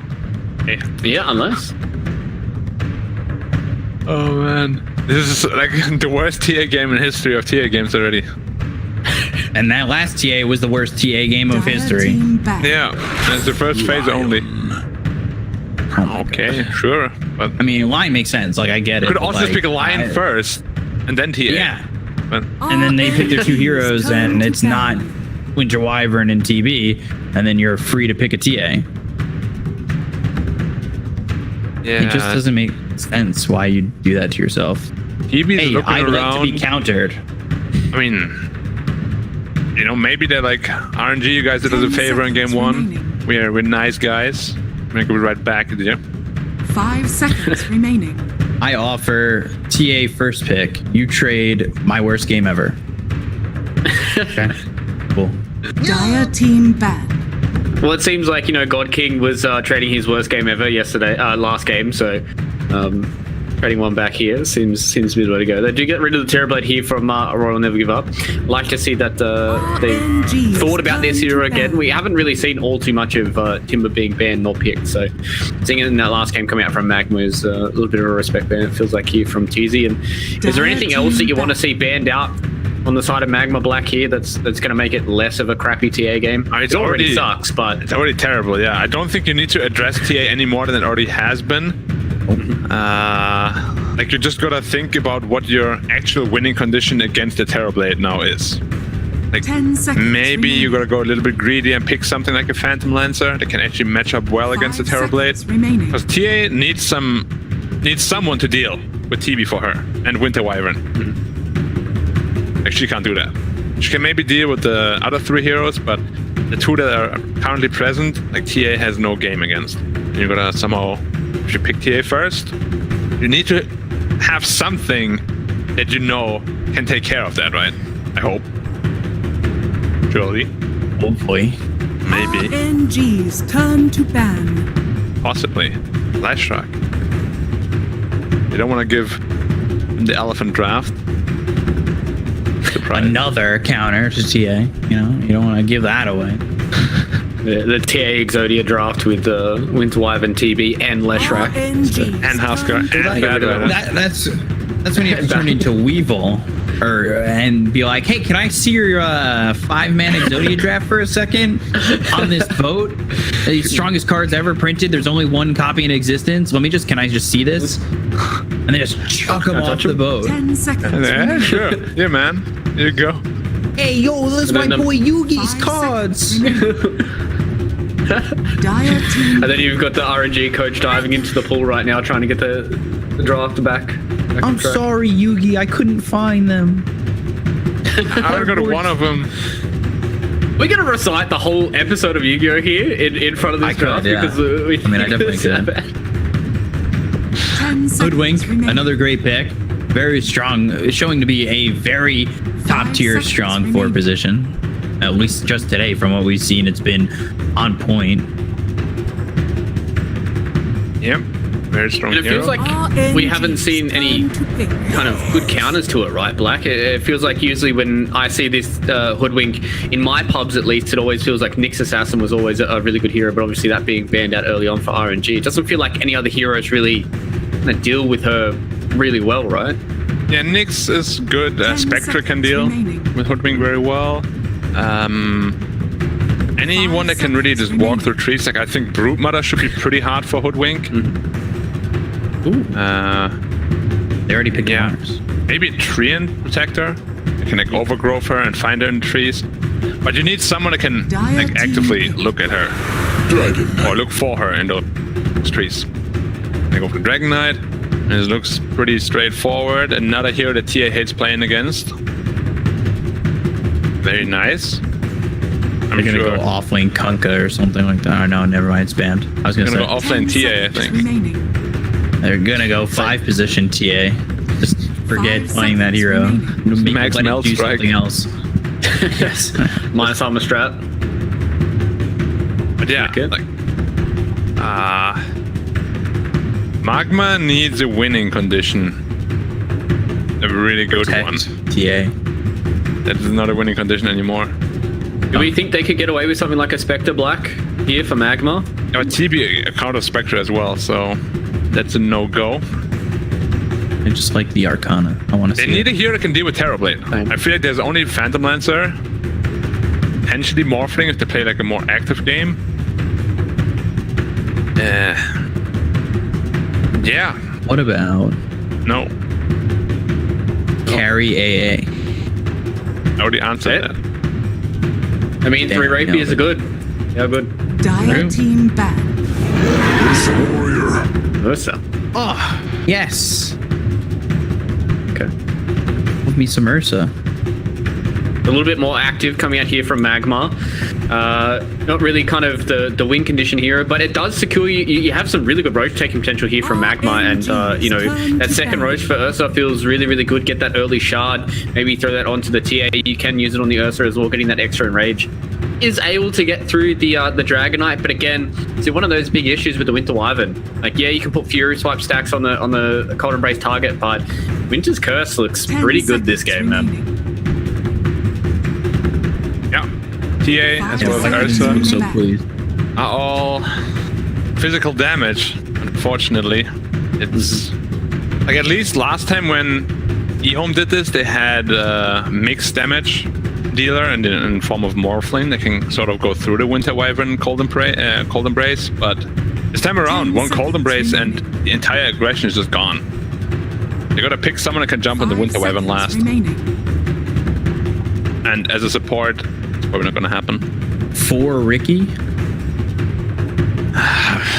At this point, why not? Ricky. Like, your draft is already kind of done, you know? Might as well do something Shard crazy. Rush, Sleep Dart onto the Winter Wyvern. That's 5 seconds of her being asleep. Yeah. There might be a way to do it. Dire team pick. What is it gonna be, Magma? What is Or your master Faceless plan? Void. Oh, there's gonna be a last pick. Wait, let's see. I'm hoping Ricky. I hope that was the smartest call I've made all night. What about plus 4 Zeus? Plus 4 Zeus, let's go. Listen, I don't hate the Faceless Void. There's a pro player here in Australia that plays position 4 Void all the time. It's going to be the Earth Spirit, so a little bit more conventional. Nailed it.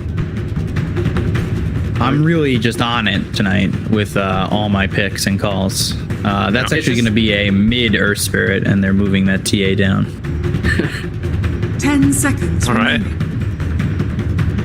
I wouldn't mind that. Yeah, I feel like the all right is just like, all right, Pika, please stop. Like, we get it. The TA's in a bad spot. Actually, Mian's a really good Earth Spirit player, so it's not. It's probably his best hero, I want to say. A comfort. So what happens to And I mean, TA this if is- people are rating her so highly? Side blades are good. You may now Oh gosh, select your even more heroes. lockdown. Oh. Good ways of getting through the refractions as well. It's going to be Dragonite versus TA mid. Be pretty okay there for D Stones.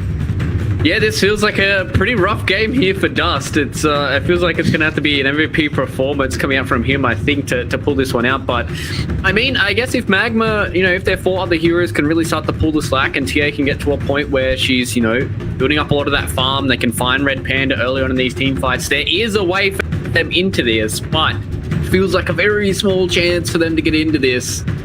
So they've got to try and find that little advantage and see if they can blow it open wide.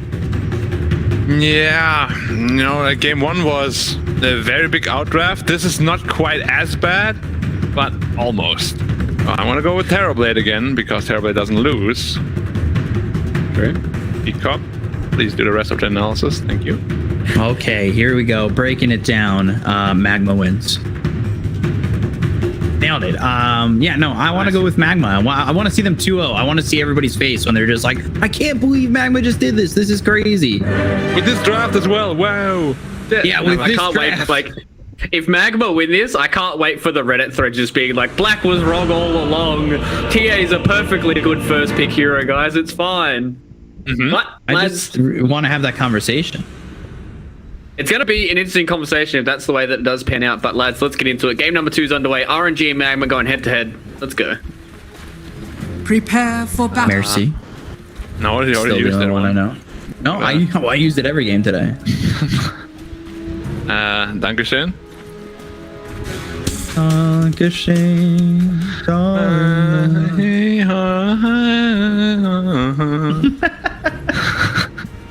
That was beautiful, Thank you. actually. As beautiful as this first pick.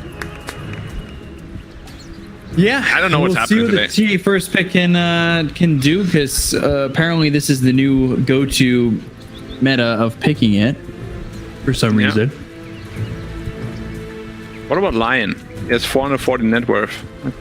The underwhelming. A wyvern's breath. 30 seconds is- to battle. Potentially really rough for Magma coming up. I think they're gonna pull it off. If they can win against RNG with this draft, then they deserve to move on. This is, as I said, not as bad as last game, but A it's wyvern's breath. quite close.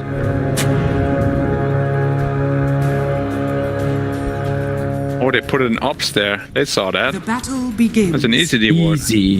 Easy D ward. A wyvern's breath. Yeah, Easy Y is taunting a lot. Obviously being very confident. Yeah, you know, he's a good Mars player. Yeah, he is. It's just like you went all in physical damage against the Winter Wyvern. Like the winning condition is just so hard for Magma, you know. Like they can pull it off, possible to kill the Winter Wyvern first. But it's so difficult. Like, it is so difficult. And, like, I can't even emphasize enough how difficult it is. Why did Kaz do that? He had the sentry ward. Yeah. And he didn't deward the mid ward that they saw get placed down. Maybe Tia wants to buy her own ward, so he gets the gold for it. Ours. I mean, is that net value? Like, is that... I mean, you do need your own sentry ward to keep blocking the big camp. But I hope they just didn't just, you know, like, forget about it. Ooh, these stones! Taking a lot of damage, your early melt strikes. It's happening. Yeah, if he dies here, he's gonna become a rolling stone. I thought he was gonna become a pebble because he'd be a crushed stone. Is a crushed stone a pebble, though? I think so. So you're saying if I beat Dwayne Johnson in Dota, he's gonna become the pebble? Yes. These stones, though, denying well. 3 denies. Dust still at level 2. Now he finally hits that level 3, and we'll have the refraction. For the temple. But yeah, these stones, as you said, is getting a lot of denies, already 5. Whoever's in the Dragon Blood. And has his bottle now as well. You've seen a lot of damage, but now it's all sustainable. Doesn't matter anymore. 2 in the Dragon's Blood, refilling the bottle. Like, things are pretty much unkillable here for D-Stones unless a rotation comes out. And Dragon Tails constantly into the denies feels really great for him. It's really bad for Dust, though. Oh, yeah. And it's gonna be level 4. Level 1 brief fire as well, so even more tools to mess with the last hitting here. Don't mind if I do. Aeroblade and Mars, even CS, top lane. Thinking is farming a lot. I really wouldn't mind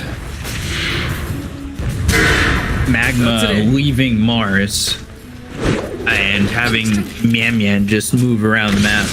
They might get the kill here on a Kaz, and they will. Felix getting first blood on him. Have multiple ways of locking down these heroes in this top lane, and it's already a 1k net worth lead. Yeah, not TZY also getting chased through the trees and just barely getting out of the grasp of both God King and Red Panda.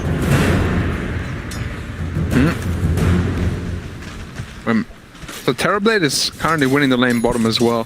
They're winning all 3 lanes, which is a little bit problematic for their chance coming into the mid game. Earth Spirit. I mean, they can't really harass Terrorblade at all is the problem. Like, you pick this Earth Spirit and Mars lane, which is okay in team fights, but your laning phase is pretty difficult. And Kaz dying again. I'm just gonna I heard I could trade some favors for it or something dumb. You're just not gonna find much of anything, and I think we're gonna have a little bit of what we saw in the previous game happen here. You get nothing. Looking for this Ursa. You're very right on that. There's level 2 Bushwhack and the Burrow Strike. Be careful. Yeah, because if they land it with the Acorn Shot, which they just did, they'll have the Burrow Strike and they'll get the kill on a Shylock if he's not too careful. But luckily he has wand charges. I don't think it's enough, though. So the right clicks come in, the Caustic goes off, almost killing the creep wave too. And Felix now with his 3rd kill, owning all 3 kills in this lane. Now what's the saving grace here? I don't know, as Mars is gonna die getting run down by Red Panda. TZY into the trees, not enough to escape. He's dead too. we can definitely have a similar situation to timings of the ending of this game. Yeah, right now it looks very, very, very similar. Sand King absolutely free farming top. Like, Shylock needs a lot of space, and TA does as well. Ursa needs at least one item to be able to fight properly. And the Diffuser Blade is very far away right now. As you said, the Mars is also struggling. Everybody is struggling right now on Magma. Oh, Dust might be in a little bit of trouble here. Send down. Certainly in some trouble. And he's dead too. God, he's gonna get stunned up. Dust is dead. He's done and dusted. Mir might also be in trouble. Nah, Dragon Form expires. He's gonna be fine. Red Panda in the tower. 8 magic one shot. And he can do so with the Golden. Roll comes out, hits on a D-Stones, and while Mianya just gave up his life. Slyrak. I am one with Slyrak. Who's Slyrak? I will rip He is the dragon in the anime. Like Dragon Knight's dragon, or yeah. Right. Spoilers.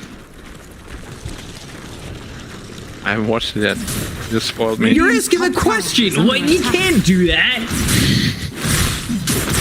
Hey, is this what happens in this spoiler? You're also supposed to say spoiler before you answer. Sorry, friend. No. The cosmetic is a spoiler. Okay, fair enough. Don't put that on me. Don't be like that, be coppers, numbers. Shylock, only level 5, and I'm not sure what he's really planning to accomplish, because now back into the Elder Dragon form for D-Stones. Mid tier 1 is getting low. You've got TA who's in the jungle, Ursa's who's in the jungle, and when you've got these two heroes who are splitting jungle farm, it's not going to go well for either of them. Yeah, that's the only place both of them have right now. Dire's top tower is under attack. Top tower is pretty much gone. Terrible bottom still free farming. They don't really have any ways to really pressure, unfortunately. They might be able to get the Winter Wyvern. Yeah, roll and the damage, the silence from the geomagnetic grip, and Red Panda will get the cold embrace off. Meld into the meld strike to take out Red Panda for the first kill for Magma. They've got the Earth Spike, Acorn Shot coming around. Felix has got Bushwhack in just 3 seconds, but there's the Arena and the Spear onto this DK. They'll get the kill on the D-Stones, and they double up. Double up from what? 1 to 2. Well, I guess they went from 0 to 2. Infinitely better. Dire's yes. is under attack. But EB pressuring bot towers. Sand King still farming away top. His big timing is, of course, going to be that Blink Dagger. Center. Okay, and there's the Enrage. Was it surprising? Shouldn't have been for anybody. Blessings. Elder Dragon form again, and over mid. I don't know why he thought he was gonna get that. Radiant We're just wasting epicenter like that. Might be able to get the Earth Split though. Below, Felix chasing, Shylock coming over, Burrow strike short, and now Shylock, he wants to go after Flyby. They've got the sentry down, but the Bushwhack is there again. I think maybe the attention should have been focused on Felix instead. He's just, I would say, much more killable. A triple bomb rune there. Nobody ever picked the one up. They still do get Flyby. But he's stuck around, huh? From Miamia and get stuck around in the lane, and that little greed ends up costing him. No, TP's gonna end up getting the bot tower. No problem for him. Even though they're losing some heroes, like their overall gold advantage is just growing and growing. And we said the only way Magma wins this is if they kind of overrun the lanes, which has absolutely not happened.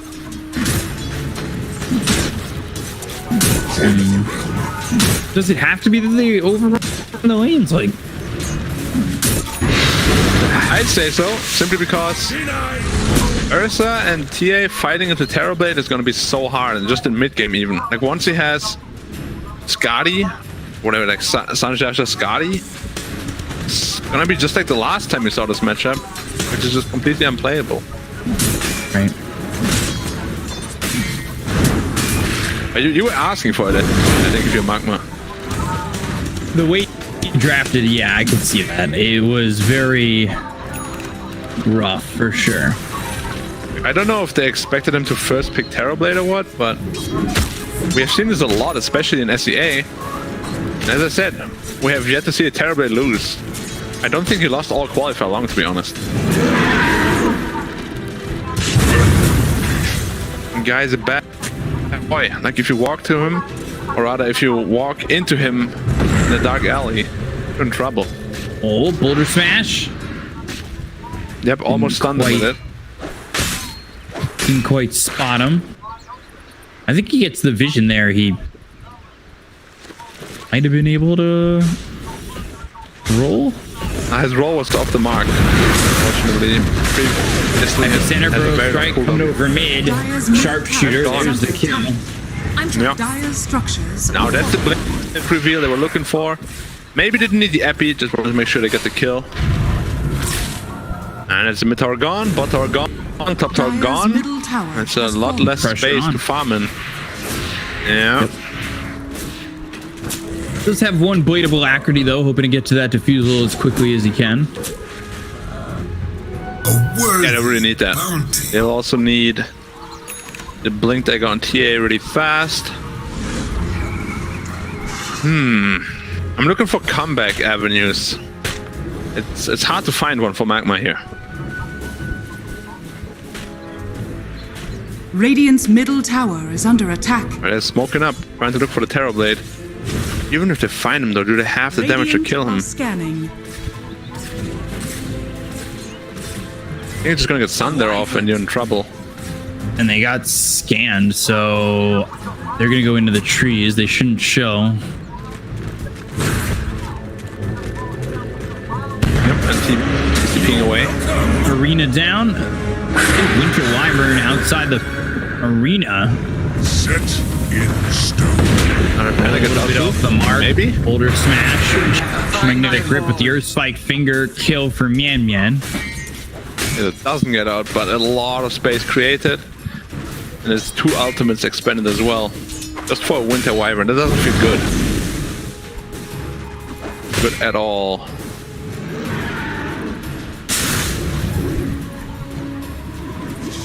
EV farming up a stack.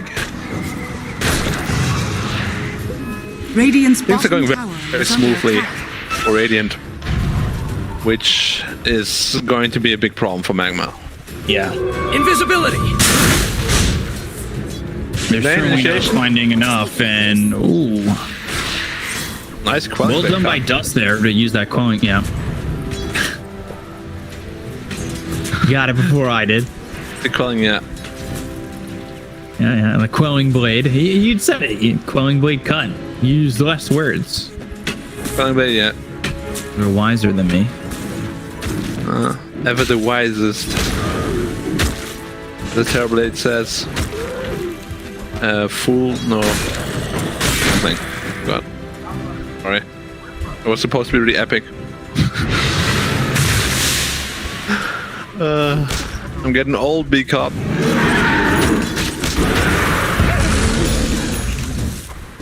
Not as old as you, though. Lion. Should be dead. Free one. Has been tied by Flyby. However, Flyby, he said, Arena down, Spirit hits onto the Dragon Knight. They got Mian Mian too, so it ends up being a 2-for-1.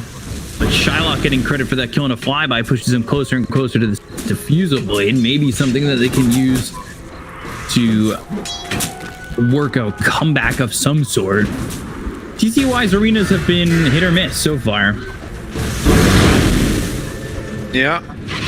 Mostly, they haven't really led too much. They had one really good arena mid, where you caught the Dragon Knight, but other than that, Magma as a whole just couldn't really get much going so far. Dust is almost into the Desolator though, so maybe they can convert it to a Roshan. Pretty big for them. A Terrorblade now, Manta still done. Growing and growing and growing. Ever seen someone bleed out in the Mars? No. No follow-up. Fake hype. Yeah, just doing that fake hype. Yeah, stupid me. Sorry. Gosh, everybody spam it in chat. Fake hype. Radiant's bottom tower He is getting and Discount Hoodwink though. That's pretty hype. Is he really? Huh. No, he is. But it's more Bedge than hype or Bedge. Is it Bedge or Bedge? I don't know. Is it Vogue or Wogish? Wing dagger now for Davion, the Dragon Knight. He's done. Earth Spirit was looking for the Winter Wyvern. Can't find him. Yeah. Now Blink available as well. And they've got this Diffusal ready to go, but TB going into the Scotty goes Manta or Dragonlance, Manta, Scotty. The problem is that he's so far ahead of the Ursa, even ahead of the TA as well. I feel like we've seen this story before. Can't quite put my hand on it though. Finger rather. Radiant's saying, I think. tower is under attack. From bottom. Bye, Red Panda. Yeah, he's caught. Silence, but got the Arctic burn off in time. Not gonna matter. He's still dead to TZY, and they'll be able to get this tower. Dire's top tower. Might be trading for top though. Dragon Knight is making his way over. Dragonform won't last for a whole lot longer. Use Glyph. Alright, so they get a good trade. Killing the tower for nothing. Smoke up right away. They want to fight. Would be good timing. No Dragon Form. 20. Dire's top tower is under attack. Which is not that much time. It might be enough though to get a kill. Let's see. Roll in, and that comes through onto the TB. Oh, the sun's coming out of the finger. God King gets the thunder off though. And it's on the dust. TZY is dead. God King followed up. He's off the mark. They've got the Winter's Curtain on the earth, so they're doing a lot of damage here, and he won't survive it. Red Panda able to get the kill on the Shylock. Epicenter, Burrow Strike on the two. Yan and Dust are gone. First spike onto this DK, but it's going to be a full team wipe for the side of RNG, despite the fact that they lost that TB so early on. He lost him early on, but he did get a Thunder off, which ultimately meant they had to go through like 3,000 health or something like that. And there's just too much damage coming from the others as well. The curse was perfect, caught literally everybody, setting up for a nice epicenter. And just like last game, TB isn't the only problem you have. Now, sure, you can kill him maybe, right now at least, but there's a whole lot of backup for him. That backup mantled them, no problem.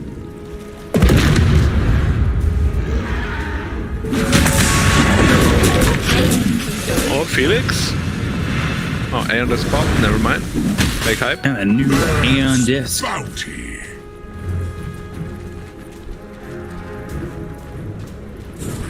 Why is it? What's a disc? Like a frisbee? A frisbee, right? Yeah. I just never really hear the word being used as like disc. I guess it's. I mean, I don't know where he'd wear it, or where somebody would wear a disc. Disc is a pretty rarely used word, no? Oh, with CDs being obsolete, yeah. Yes. Did you buy many DVDs at all? No. I did not. What about these videotape things? You know what I mean? Like the rectangle thing that you put in the VHS. It's called VHS? Yeah. Did you buy many of those at all? My family had a bunch. Smoke, strike, as well as the epicenter. Shylock to the sharpshooter. They had a double damage on the DK. Epicenter was committed on that, and they already killed off the Ursa. This is an 8K lead. I could definitely sense like another full team wipe just being the tap out for Magma. Yeah, I wouldn't be surprised. They're already in a really tough spot. They have been for a long time. They might even be trying to knock on the high ground here, to be honest. Dire's middle tower has fallen. Seeing as it is TI qualifiers, probably Roshan is the safer play. Yep, doing. Dire are scanning. Yeah, go for Roche. And I'm still wondering, how do you confidently pick TA first pick after what you saw what happened to eHome? I'm not too certain why that was the go-to move there. They're trying to fight Roche, but oh, they caught the winter. It's a big one. Yeah, they've got the silence, the finger all coming through, and here Spike will get the kill on a Rapana. They got the Aegis though into the hands of God King. They'll reapply the Magnetize. He rolls away. TZY looking to do something, but eventually, well, Mian he ends up getting the Earth Spirit. They've got the Bushwhack coming through, as well as the Spear to try and help them out and deter them as they are in this Bushwhack, but, well, Kaz is dead. The Winter's Curse is there. They should be able to kill Shylock once again, and they'll take out a third. Yeah. Staying in for a little while longer than RNG did last game, but the result should be the same. Yeah. They're probably just gonna wait on the Skadi to try and end this game. Us keeping back. Just in time. Has his BKB finished? Just as terribly doesn't really care about your BKB a whole lot. Yeah.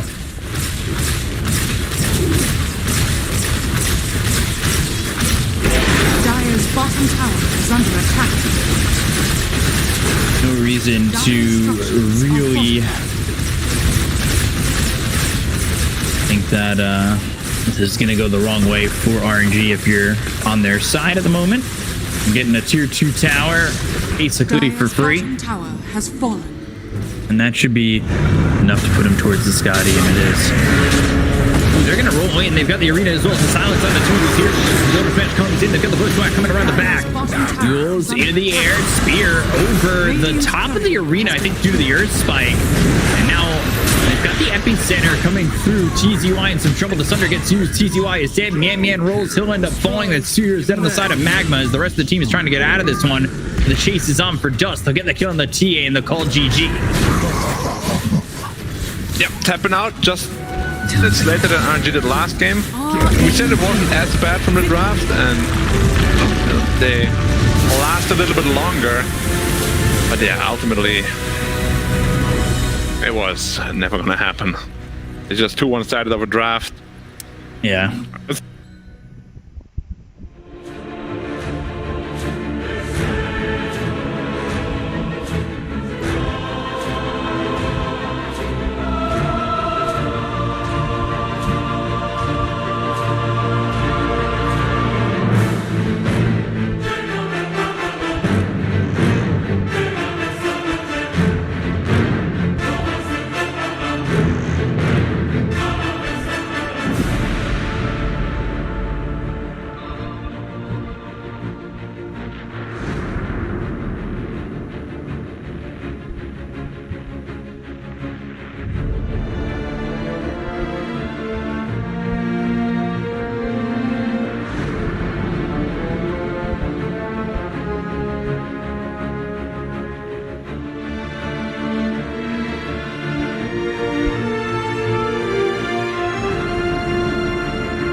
rupiah. Sebenarnya Pertanyaan kedua, 125.000 rupiah.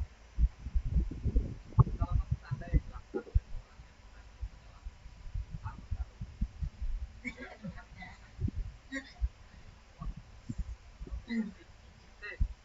Benar, 125.000 rupiah. Pertanyaan ketiga sekarang 250.000 rupiah. Pajakan singkatan WC yang bisa dikenal dengan nyata adalah A. Water color, B. Water cup, atau D. Water jet. Water closet. Benar, 250.000 rupiah. uang di Pertanyaan keempat sekarang 500.000 rupiah. masih kantong di uang ya. Orang-orang yang liburan atau aman yang ikut A. Yang B.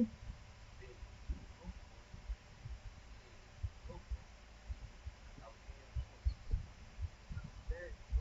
Benar, 500.000 rupiah.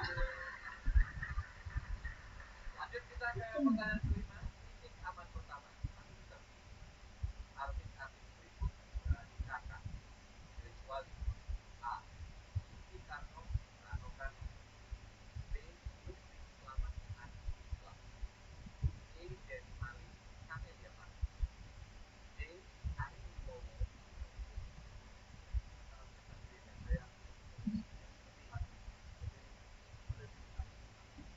Bertanya kepada audiens ya.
Dire team pick.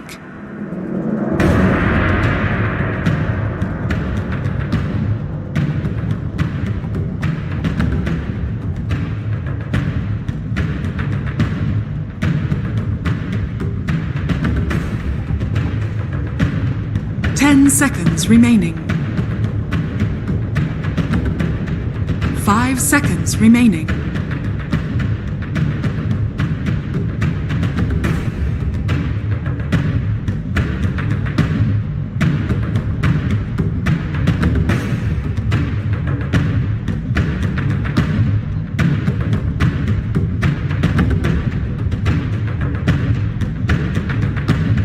RNG's turn to pick. Lion.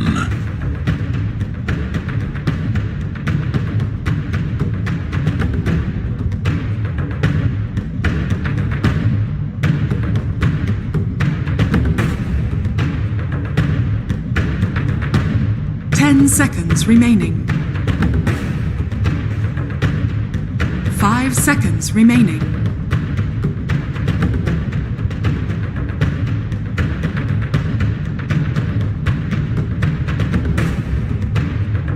Dire team pick. Imba spirit.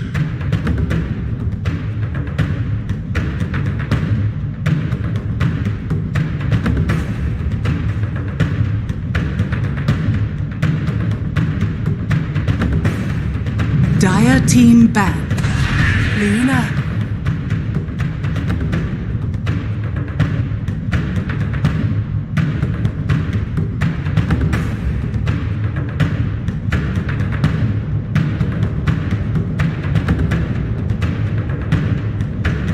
Seconds remaining. 5 seconds remaining.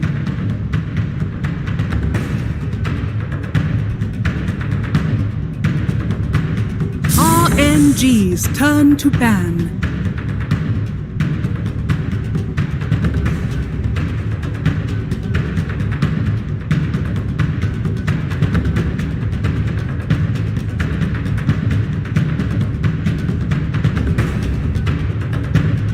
Seconds remaining. 5 seconds remaining.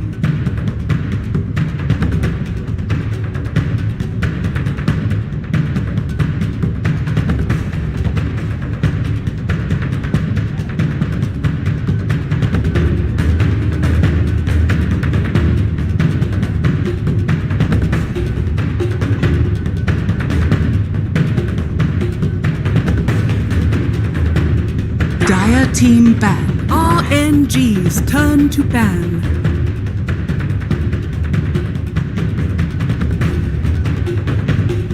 This draft from Magma is they have a little bit more magic damage. So it's not just going to be Winter Wyvern literally pressing E on someone and they're going to live. They've got the Timber Saw, Lion Finger of Death, yes, that's always good. Luna's a little bit of mixed damage, so that's the kind of one shining hope for me that doesn't make this feel like an 80-20 already, just by seeing the first 4 heroes. I think this makes it a little closer, but it still is not going to be nice by any stretch of the imagination. But I just think that they have this idea of TA first pick and they can deal with this Winter Wyvern TB with this little bit of extra mixed damage kind of thrown in. What you need to realize too, though, is that this Luna is going to get countered because they are going to last pick their offlaner, and the Luna is probably going to lose the lane. And TA Ember is pretty even, but if Luna loses lane and TA wants to farm triangle and Luna wants to farm triangle, you are in deep trouble. You're Timber's also going to make SOL. space. 5 seconds remaining. Yeah. Oh no. Definitely going to be SOL in this game, and that is not good. I mean, if you can have one offlaner here, up against this Luna Black, what are you picking? Because I don't want to say my answer first. Well, I would have liked Broodmother, but that was the last ban. Well, I'm going to tell you after they pick their post 5 or 4, depending on where Lion goes. Because Luna is a pretty strong laner, especially with another range hero. RNG. Oh, you can fill until they pick, or they just pick Elder Titan Luna. It's a pretty strong lane. Possibly beat it. What was the last words in your previous sentence? Ranged hero? Very ranged. Very hero. It's a briefcase. 10 seconds remaining. Or fist. Oh, he's got a rock fist now. But the rock fist, that one is actually so epic. 5 Yeah, seconds. How that might be one of about the best cosmetics. Necrophos? So free. Oh. Let's go. Oh, okay. New heroes? Are we doing Actually, the this? freest necro game I've seen in a long time. Yeah. I like If they that. pick it, they just win by default. But of course, RNG wants to do the hard way. They pick Axe. Okay. It gives them a little bit more. Yeah, a little bit more lockdown. They've got that pure damage. The dunk feels nice. You got Might not be as good into the Elder Titan. Yeah, that's what I was about to say. But the fist feels pretty strong in this lane here for Magma. Dude, it looks so menacing. Look at that. It only has 3 fingers for some reason. Yeah, well, it's probably because his hands, it's 2-2-1 in the Yeah, he glove. does like a Spock kind of Yeah. like this. He also gives a thumbs up too, which I think is really cool. When he's like idle, he does like a little thumbs up, which I think is pretty dope. All right, Beak Up. What you got, bro? Man, this convincing draft on the dire side of Magma has really convinced me, and it was convincing me to pick RNG. I'm going to pick Royal Never Give Up. I have no doubt in my mind. If I'm wrong, I'll retire. I'll tell you that right now. I'll put that on. If RNG loses this game, I will literally retire. I guess that is your point about tomorrow. From now, predicting like, holy shit. I'm gonna go RNG too, but not putting retirement on the line. I'm good. All right. Well, that'll be good because if RNG loses, then we don't have anybody for tomorrow, lads. So fingers crossed that this is the way that my analysts think it's going to go with RNG. So, lads, let's get into the final game of tonight. Yep. Thank you very much. Merci. Prepare for battle. Merci beaucoup. You can't forget the beaucoup. Very important. Merci beaucoup. Yeah. That means thank you very much. I'm going to be very polite. Hell yes. So what's the win condition, B-Cup? They have to own Terrorblade in lane, which they will with Timber Saw, so that's good. But Luna... Actually, Luna might also win the lane. Okay, they gotta win lanes. If they win all lanes, they can win the game. Because this time they are not hard-counted on lanes. They actually have pretty decent ones. I'm interested to see D-Stones on this Ember. This can't be the same move as last time. Oh, no. First spike comes in, Acorn bouncing around, but they don't want to commit just yet. The reflection, though. The FPS drop with all the 30 seconds. illusions spawning from the reflection was pretty insane. Yeah. And now they know that ward is there, and they'll get themselves 100 gold. And Magma did the same move in game 1. Like they like to repeat the things that have been done in the past. The TA Ember is 50-50. Axe Hoodwink is a pretty strong lane. I mean, maybe a little scared for the Titan Luna that they could get overrun. But bot lane should be very easy. Like TB and Winter is a super weak lane against Timbersaw. We're probably gonna need a vessel. Like such a strong one. Yeah. And then I guess the question is, how quickly does Ember move off lane?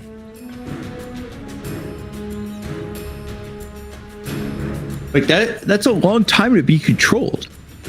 Sleight of Fist, Searing Chains coming through into a bushwhack, like that's almost guaranteed.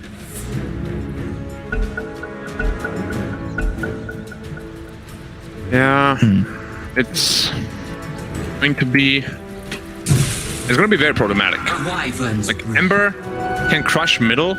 You know, like if Winter chooses to not really play a whole lot on the bot lane, but try to focus on the mid lane, Ember can own EA very easily. And then the snowballing Ember is going to be very tough to deal with for the Dire lineup. If you get like a fast melts from BKB, just have free reign over this game. Right. Actually, they're playing Winter Wife on top and Hoodwink TB bottom to make the lanes overall a little bit stronger. Okay. I don't like that, actually. Hoodwink, if not careful, couldn't Hoodwink get like gut punched by this Timber? No. Yeah, potentially. Like Lion Timber is a pretty strong lane. Winter Wyvern's actually getting chased pretty hard and might go down to first blood here. More beam, more right click. Oh, and there it is. That dealt so much damage. Must have been like the highest damage roll possible. Good first blood there. Like you said, they have to win all their lanes, basically. Not a good start for Flyby. Although he did get the first wave for free, I guess. The other Titan just keeps hitting the Wyvern. Once they're level 2, they have a little bit more damage output though. Like Wyvern needs that Splinter Blast, and then they can maybe aggress on the Luna. See how quickly Flyby can get into that Vanguard as well. Normally like so 6 or 7 minutes. Melt Strike is dealing a ton of damage. Nice. Yeah, and it's not like that DK lineup where you can use your passive to just withstand all this. And now Mian Mian going down to God King. That's gonna be the first kill for RNG. Interesting. But I guess that's the only kill they can really get in the bot lane. There's no way Timber is ever gonna die. The line has to be extra careful with his positioning. So far TB is farming okay, but as the levels grow, it's gonna get harder and harder for him to stay in the lane. Flyby on the axe. Farming decently well, pretty close to his ring, which is what he needs to sustain himself in the lane. Red Panda is giving all the experience to him. I want him to get level 2 fast, just so they can pressure Shylock. Does the pressure, though, matter if Flyby can just survive here and get the levels? Like, are you gonna get a kill in this lane? It's about limiting the Luna's farm as much as you can, right? You don't just want to let him farm free in the lane. He already got the first blood. So limiting him would be pretty important, I'd say.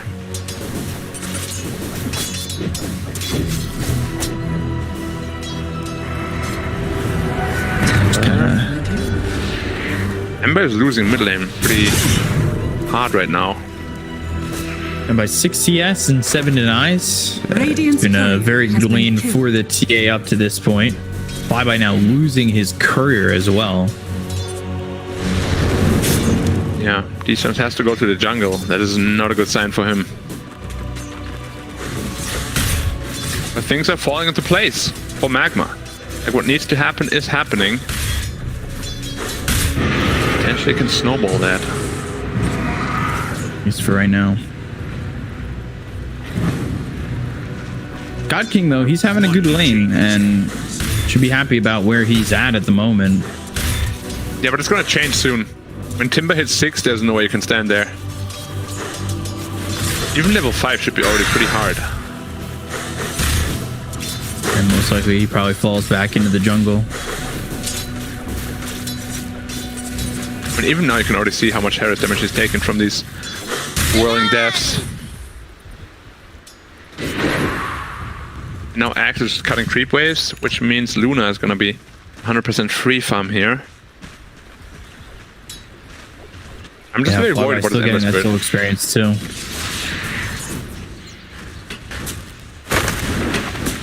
He needs 6, right? Like, if he wants to make a rotation, he's gonna need 6. Yeah. He doesn't need a whole lot of farm for it, but you just never want to lose lane to a TA that just feels really bad. Because TA is supposed to not do really well in lane and then just go jungle and out-farm you, but if he owns you in lane, he's gonna out-farm you even harder in the jungle. Dire's top tower. Oh, God King has to be a little careful. Ooh. The Fairy Fire. Oof. Yeah, doesn't have 6 yet, doesn't have that Sunder. Nice Quelling Blade cut though. Otherwise the Timber Chain might have killed him. Red Panda getting run down by Kaz a little bit. He has a lot of right-click damage right now. Let's get that salve off, so does survive.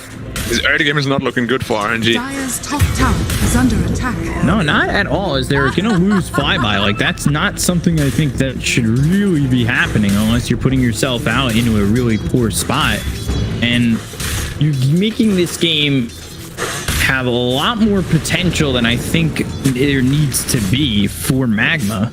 I mean, yes, they can win their lanes and ultimately find themselves in a decent spot in this game, but it seems like RNG are kind of giving that to them a lot more willingly. I gotta admit, I didn't think that this game would even be close. Not this game, but the series and overall. But Magma have been playing a lot better than I thought they would. Felix getting blown up by TZY and just getting run down past the tier 1 tower. Level 6 Timber. Bottom tower is under The big problem. And that's what we spoke about. Luna is winning the lane so he can stay there. So TA can still freely farm all that jungle as much as she wants. And that's really the biggest concern I've had. But now that that's out of the window, they actually have everything it takes to transition into a good mid game. Yeah. And Ember is not nearly farmed enough to get a fast It's vessel. not even my birthday. Back on to Felix, but they get the bushwhack. Not doing any damage there to Dust.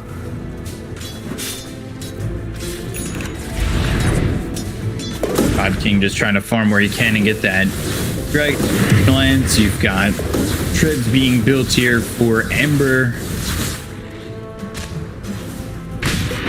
Radiant's bottom tower. And there's is no under stacks attack. at the Ancients for the axe. Usually we see like 5-6 stacks and he just gets this really fast blink timing.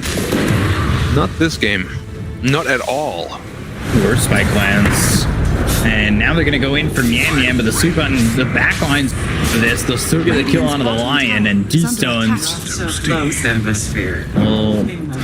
look to kill Kaz for a second, but will bail out of that. Has the Remnant to come back, switches over to Phase Boots. Picks up the blades of attack. Structures are fortified. Yeah, and bot tower is about to fall. Bottom tower is under attack. Again, the TZY Timber Saw causing a lot of problems for RNG. And there was also the effects, but they didn't really address it at all. Radiant's bottom tower has fallen.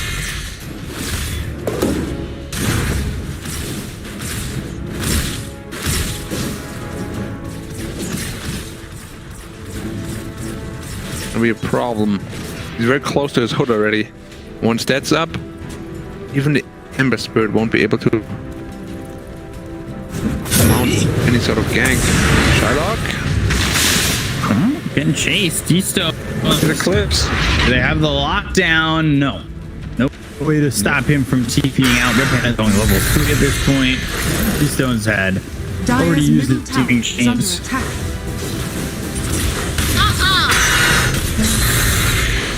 Nobody can stop this Timbersaw right now. No, he's free to do whatever he wants at the moment. Dire's top tower is under And the attack. networks are top 3, all Magma. He is tipping top now to defend that tower. Very important to not lose early. The rune of They need regeneration. levels on Radiant. They probably need the home. I think Yeah, they want the Lion once again. They'll get the kill on Yan Yan. Need to be careful that the sweep doesn't land. Lucent Beam Eclipse, and there's the sweep. They'll get the kill on the D-Stone. Oh, he killed him! They also rotated over Dust. He stayed a little bit too long. Red Panda also dies, and that's 2 kills here for the Luna. Red Panda kind of just killed him. He could have remnanted out and not taken half of that Eclipse damage. Maybe he still dies, but definitely not the RNG I was expecting. In terms of just communication, gameplay, execution. They have a Terrorblade to fall back on for the late game, but this is not the start we were looking for at all. TV's not really farming up and away the cores of Magma, where sometimes you do see a TB back into the jungle. All this opportunity in terms of getting farm. Yeah, he's popping meta again. Just far more efficiently in the jungle, but aren't many camps left, so Metamorphosis seems pretty wasted as well. Like you see, now there's no camps left, and that's it. Radiant's These top stones tower is under level attack. 7. Oh, he's so under-leveled. He really just got destroyed in that lane. Yeah, and then his rotations didn't pay off. What's TA? TA is 11. Ember just reached 8. Yeah. That's such a massive difference. He's got a double damage though. Maybe D-Stones can get with that. Coming around the back is TZY with this Ember. And he's still got the Vessel geared up, which is going to be so late. By the time he finishes Vessel, maybe the Timber already has Kaya Sanj. And they may not even get the charges for that Vessel. And he still has 1 right now. Got 1, but you might use that on your next engagement, and if you don't get a kill with that, if you're too far behind, that 1 charge for your Spirit Vessel may not be enough. Winter's close to 6 though, and Hoodwink just reached hers as well. So they do have some plays now. But the Hood Timber Saw, I still don't... Finger Eclipse? Oh man, Eclipse again on a D-Stones. Shylock getting credit again for that kill onto the Ember. staying a little bit too long, or maybe feeling forced to stay in a position like that. Radiant's top tower is under attack. I just feel really bad right now to be RNG. Dire are scanning. Radiant's top tower Again, is under attack. Terrorblade is having a decent game. It's not like he's shut down. But the win condition is still there. Right. They're moving in on this Luna, and they got the link to his curse, so bring over the Ember. Shylock, he's gonna die here. They've got the Cooling Blade and Flyby getting a lot of gold for that. And TB on the other side, though, he is run down, and does not have Thunder, does not have any wand charges, and he does not have any life left. He'll get killed by the Meld Strike of Dust. Tower is under attack. Yeah, both carries getting caught red-handed, which should never really happen because it's called a dead lane for a reason. You should not be there. Let's say you Tim's lane and you Axis lane. You being there basically just puts yourself at risk. Both of them get punished, which it's a lesson learned. Eventually a lesson learned, at least. Hopefully. And Timbersaw, they're actually going straight into the Lotus Orb, seeing that Ember is building into a vessel, and he's farming very deep again. A line rotation could potentially kill him once more.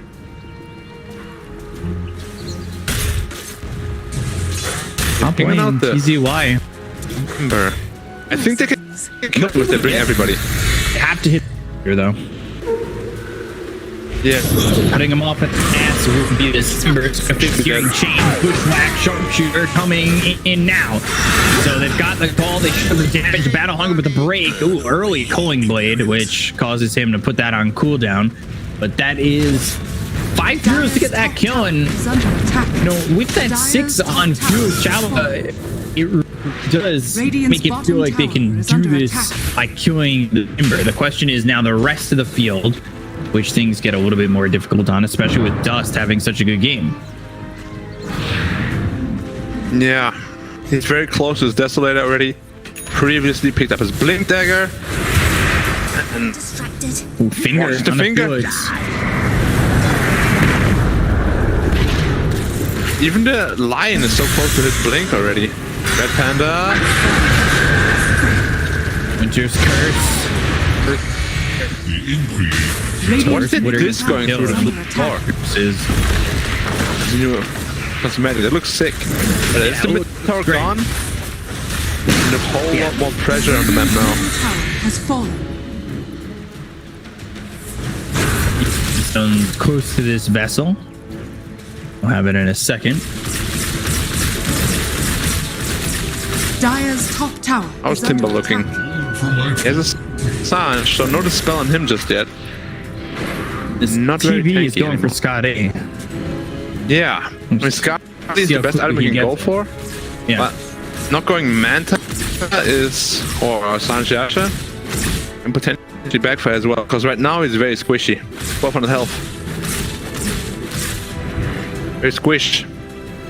Blessings upon a loyal Again, warrior. Hoodwink wants to make a move. Dire Never mind, he is going to the Manta. And Yeah, the Blink Hoodwink. Dagger on fly. Mm-hmm. Luna is very Again, close the to control, PK. the control is there to Radiant where you know, Hoodwink should get a full duration sharpshooter every single time. Yeah, which is going to be very vital in bursting down any targets. Radiant's middle But, tower is under attack. Goes to a deep Veil smoke first. Yeah, just more damage. They just need more damage, more damage, more damage. There's going to be an Arcane Rune for the Ember Spirit. The next teamfight is going to be very telling. Like if Magma wins that, Is under attack. they're in a fantastic position, maybe can even take the Roche off that. But if they lose, then the Terrorblade might become an overwhelming force again. Dire's structures are fortified. Radiant's Looking at is under other attack. jobs already. Yeah, it's Dire's middle tower was nice. is under attack. Oh, you dude. Dire's middle tower has fallen. Somebody update my Wikipedia when it happens. I'll do it. Radiant's They're retired. Radiant's bottom tower has fallen. Forcibly retired. Dire's middle tower is under attack. Made a panel prediction he could not hold. Said, if I lose this one, I'm gonna retire for no reason. Next on the menu is Roshan. Oh, they're cold. They found the Elder Titan. And Shooter, it doesn't look like enough damage. Chris, not going to be able to kill the Kaz. They'll use the finger to kill the flyby in return. And now the attempted at CP, but the Spock is there. They get a second. Red Panda's dead too. Well. And that's a Roche.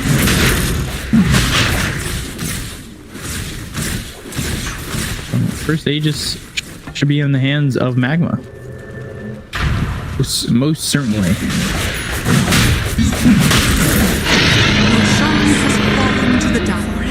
To the TA. Luna has her BKB already, so she's very survivable. And now all they're gonna do is really pressure the map a lot. Don't give Terrorblade space to farm.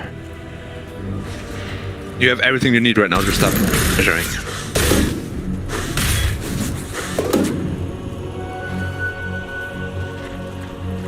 I think they have the opportunity to get kills here on RNG, but they just should not have went with that minimum. Like, it has to be S5, it feels like. Fall for the run, whacked up, slammed, but here comes this Lion, and the Cold Embrace flyby. They have the whirling just to get the jump, and now G-Stone's going in with the sweat, so get the kill on him, Yam, but he's been sucked up. They have more for this? They certainly do, but not enough just yet. Sort of searing chains coming through and hitting onto the Luna. Is under attack. The Luna mini stun talent almost killed the Ember. He died in 1 second stun. But as I said, TB is keeping the lanes pushed very well. Radiant's top tower. He's farming up a storm.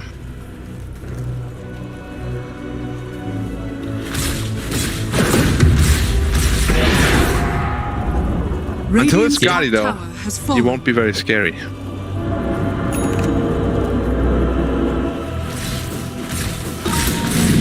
Looking scary for RNGB Cop. It is. Down about 10,000 gold. They're staring down the barrel. Yep. Very, very much so. And I am going to apply here, put in my information. Oh, where to exactly? I'm not sure. Or just a different job? League of Legends. Okay, that's fair. Not a MOBA. Should be happy to have you. What's Axe's item progression? Blade mail. Blade mail. Interesting. Oh. Killing a red panda dust. More like blowing him up. Dead panda. This game is lead here for Magma. This game feels so far out of favor for RNG. Like, they're gonna need a big defense. Very big defense. Really wait for this, Skadi. Yeah. Radiant structures are fortified. Magma to step and then punish that. so hard to do at this point. That Axe doesn't feel tanky at all. Ember Spirit just gets blown up in a Lucent beam stun almost. Radiant's and they got middle hacked. tower is under attack. Ember is gone. Is quenched. Oh god, D-Stone's getting killed by Shylock again. It just is not looking for D-Stones at all. This is a hero that he's normally with, and he's just not found many openings at all. Yeah, after his laning phase, like Dust kind of just destroyed him. Dire's bottom tower And then has fallen. he tried to have some rotations, but it never. Like, he just didn't find any proper rotations. Like, he was always there, but then he had to go back to mid lane. Couldn't really jungle because Terrorblade was taking that one. It's tough when you're on the back foot with such greedy carry heroes. Yeah. But then again, you probably didn't expect to be behind that much either, because Ember TA is not that bad for Ember at all. but yet he found himself in such a poor position. Yeah, he could be down on TA now, so she can't get sundered anymore. 23 needed for TB on the Scotty. Yeah, but they have loaded up 2 BKBs already, so that means there's already 3 heroes that can't be a Sunder target. At least while they're under the effects of the items. Terrorblade is still farming well. That's not the problem. Just fly by and stones are falling so far behind. It's just him. It's just him being able to do things at the moment, and that is really the problem. Bushwhack, Veil, Sharpshooter. It does a good amount of damage, but it's just not enough. You've got Dust coming in, and they will get the kill onto Felix once again.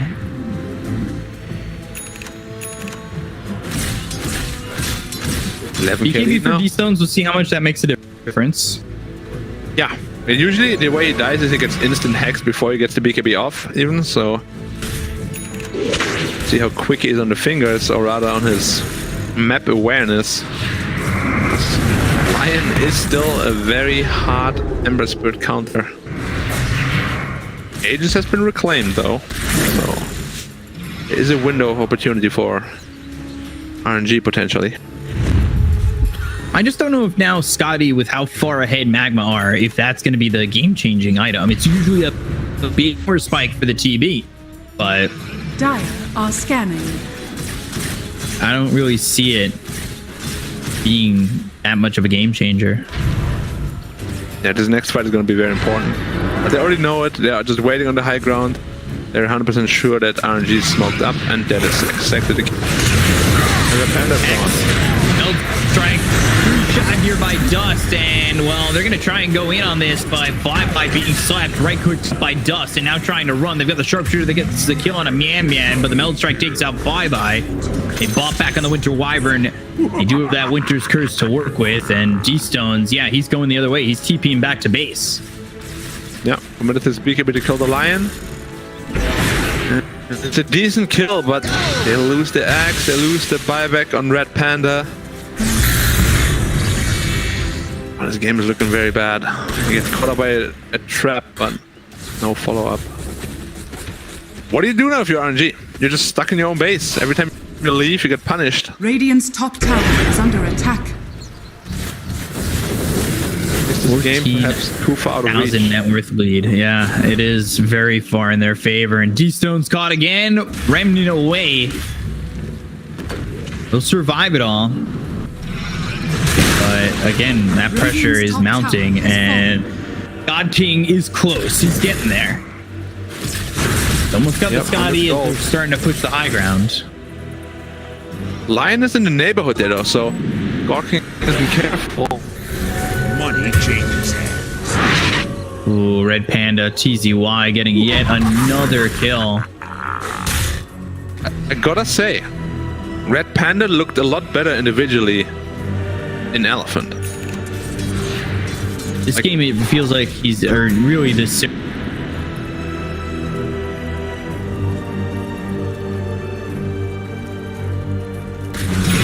Pretty good warding. Terrorblade, they know he's there. Oh dear. Oh, nice initiation.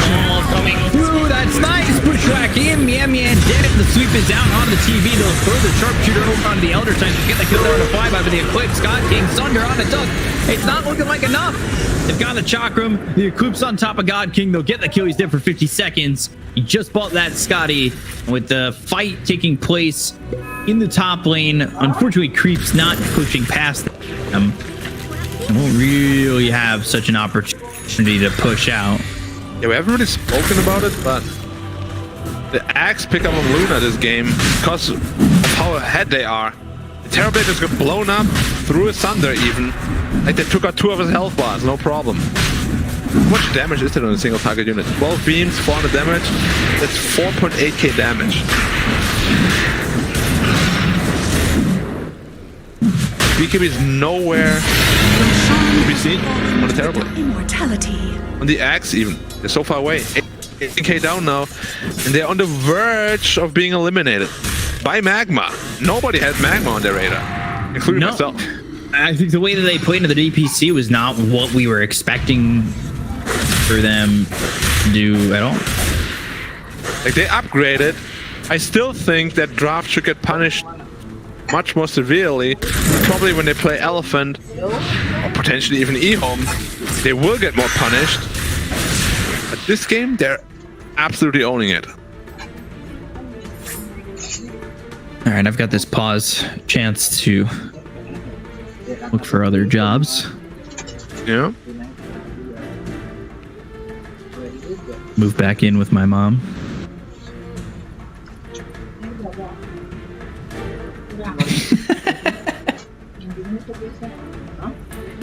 Moving with me, gosh. no problem. Come back to Romania, bro. I'm down. I'm down. My apartment can house 2 people. I'll take the couch. But you will have to pass the test first. All right, what's this test? Well, I'm not going to tell you.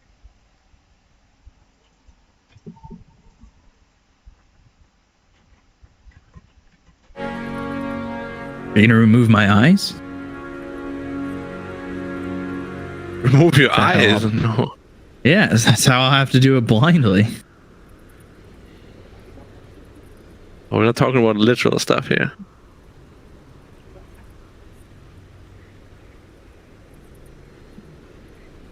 Well, what is the comeback avenue for RNG? Must be a deep base fight where Magma like overcommits, overextends.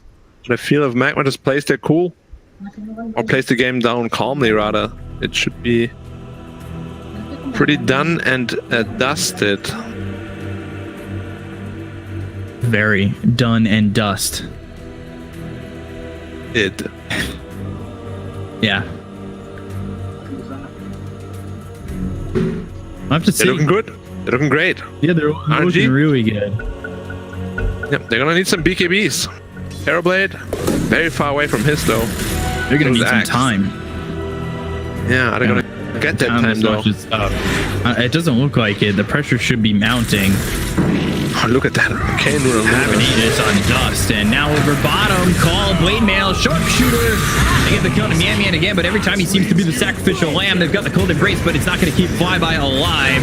And now the loosen beam and the metal strike on a Panda. That'll be 2 more right by the tier 3 bot, but with mid pushing in. It's time to knock on Heaven's door. Hello there. What are you with? All right, we'll be taking this out then. Radiant's And through TCY with the Essence Ring just standing his ground. Magma trying to eliminate the people who watch his favorites, RNG, thinking that they can get by and qualify for CI, but now the rack is bouncing. middle barracks has fallen. Yep. They're gonna Not a rehearsal, guys. RNG is actually down 1 game. Or rather, it's 1-1 apiece. If they lose this one, they're out. It's not a test. Not a drill. This is not a test. Yeah. Dire's bottom tower is under attack. Repeating. This is not a drill. Serious business. Repeating. This is not a test.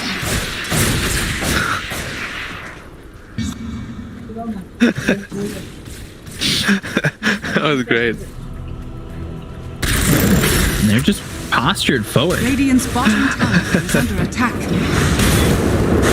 There's no way, or it looks like there's no way to potentially stop this. And now they're going to go in Bushwhack. Well, thanks for the heals, as Timber saw. Yeah, thank you for the reactive armor. I continue to hold on to this as I'm going for a heart, making myself unkillable. Just using the flamethrower on the tower. It looks so silly. Fist searing chains, Hex. Oh, D-Stone's gone. Singer, D-Stone's immediate buyback. tier 3 is gone. They've got themselves the Winter's Curse. It's onto the Luna, but is it going to be enough? Bushwhack on the true sleight of fist. PKB all coming in, but they've eaten the cheese, and they'll get the kill on a Felix. It's all crumbling for RNG as Magma move in to put their dagger into the hearts and dreams of RNG. Flyby only surviving a second longer thanks to the fact that they had themselves a cold embrace. You've got Dust low, but it's not going to matter. He's got himself an Aegis. They'll get the kill on a God King. 4 heroes on the side of RNG, all without buyback. Magma, they will get the GG call from RNG. They will move on to the lower bracket finals, and they will go on for another day. And they beat Terrorblade. I think that hero was, if not unbeaten, had a very high win rate in this tournament. They managed to crack the code that is terrible.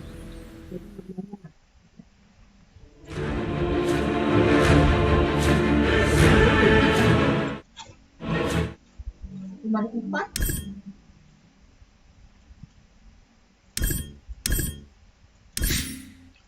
Kadang nggak ganjil, itu pedes ya.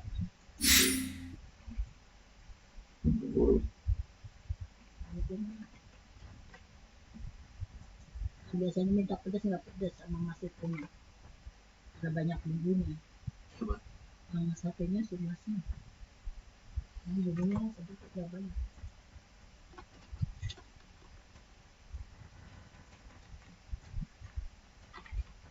Enak makanya nggak banget.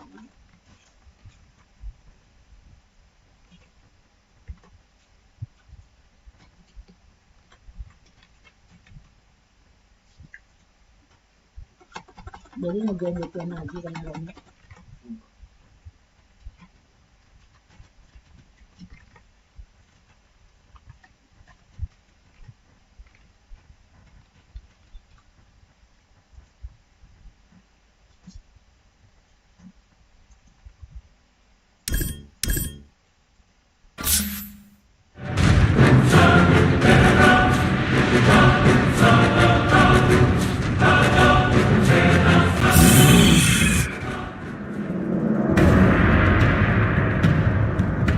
There was still a couple different 4s in, and I wonder if they have any thoughts of a flex, but I guess it's mostly just like the snowball save is so good versus Sand King and Luna. Definitely, and I think the Tusk is also very good against Enchantress in the lane. It's a melee hero who can easily body block camps without taking too much like right-click damage, and if the Enchantress is ever too far up, NIGMA is going to last pick their offlaner, I imagine, to combo with Tusk, maybe a ranged hero, or maybe they'll do Venge offlane with the Tusk and pick a new 5. But just having like a really strong lane in the offlane to match up against this first phase Luna Edge, if they can win the offlane, that's going to be where they can play through and make space on the map. So definitely like picking to not only like go even in your lane, but pick to win your lane. And I think NIGMA's got the right approach at the moment with his Tusk. What kind of offlaners are still in the pool that you want to see 10 seconds remaining. paired up with that, though? I think there are, as you said, the Wind Ranger, right? Like the offlane range heroes. The Death Prophet is another one that tends to be paired up with the Tusk. And then you've got your like your kind of like cheesy combos that you can do aside from Wind Ranger with the like the long range attack and stuff. But I mean, anything that can utilize tag team from a distance tends to be really strong. I'd be down for the offlane Priestess of the Moon. What do you think? Whoa, that's way too deep, dude. You got Dragonlance, you got outrange the Luna, you've got... I think I'd rather have 3 Lina. I mean, you could. I think you just want a range tier that can connect with tag team. So you could do like Viper. I think whatever you feel like is going to be the most impactful in the game. Sand King makes me maybe not want to do like Furion, but that could also be a good option. Banned anyway. 10 seconds remaining. Okay. The ban Timber, Tide and 5 seconds remaining. Yeah, their catch is also a little bit weak now too, I guess, for NIGMA, right? I mean, they could also. Oh no, they banned it.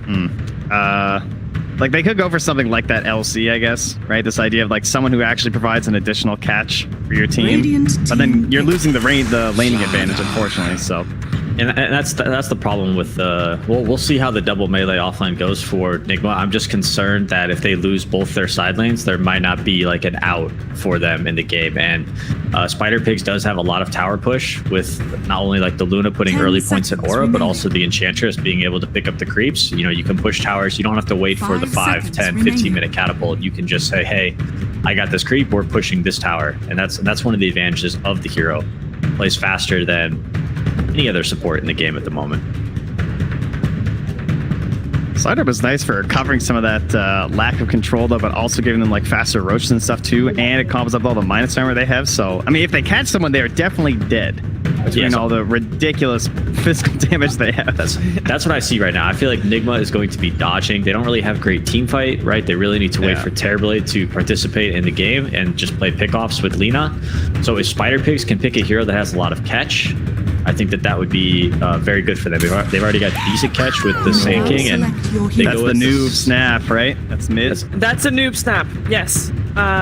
We're getting some minus armor. I think Team NIGMA's also going to be very happy and very speedy taking down Roshan in this game. But at least Spider Pigs has got some good fight potential around that pit if they scout it out in time.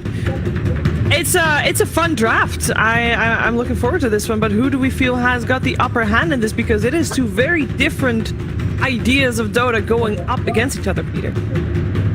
I will say I do think that NIGMA, even though I did kind of hype up the Spider Pigs, I feel like NIGMA is the better team, so I feel like they will come out on top. I don't really love the Snapfire last pick. I feel like Miracle will destroy this lane on mid lane, so my eyes are going to be on mid, and I expect Miracle to just, it's going to be the Miracle show, hopefully. Okay.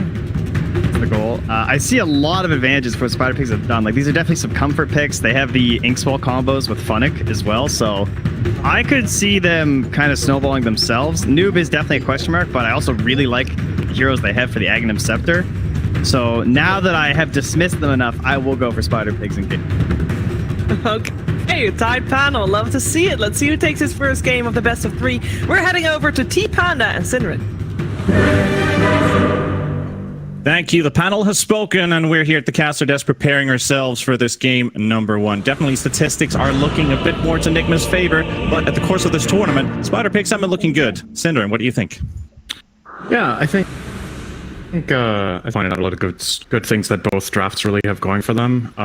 From my perspective, in terms of like stability and when it's crunch time for NIGMA, one of the carries that they've historically been really good at relying on is that Terrorblade. And they've built a whole lineup basically to how can we make LTW into a god in this game. So they've definitely got the tools that they need. But what I like about Spider Pig's draft in this game is that you have the ability to play aggressive and take the fight to NIGMA early. And I think usually when you're the unfavored team in a matchup, playing aggressively will often be the highest win rate you have, because when it gets to that late game and gets really strategic, you'll often be outmatched by a more experienced squad. So I really like Spider Pigs' approach.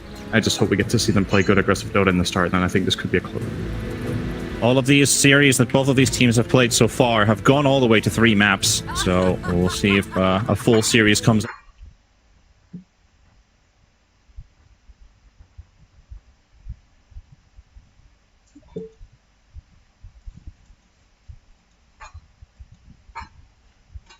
To the tier 1 tower. GH does go to scout the ward out. They're pinging on the other side of the river, though. LeBron finding the first T ward of the game in the mid lane, so this should be a slight mid advantage.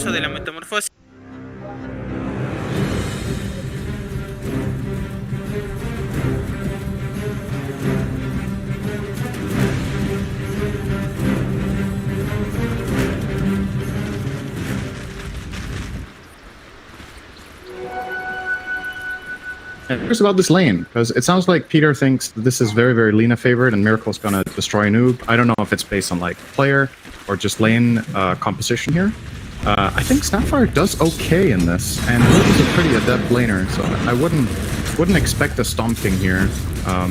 But it is curious that they choose to pick the Snap in this situation, right? Yeah. I think part of what guided them is the sense of we want a mid hero that kills Terrorblade, and Snapfire has magic damage in spades, and it's kind of like a wild card pick that NIGMA probably aren't, first of all, not expecting and not very experienced against in mid. So yeah, you can put it that way. I see the 50-50 there of the basically move. Now he hits level 2. I think the Snapfire has the better trading potential through spells, though Miracle, he does have the advantage of having a higher attack range against the Snapfire. So yeah, it could be a 50-50 here in this mid lane, though. How important is it, though, on reaching level 6? Is because we talk a lot about when does the mid laner rotate to the other side lanes to go for kills, who leaves their tower open. What does it really tell us here?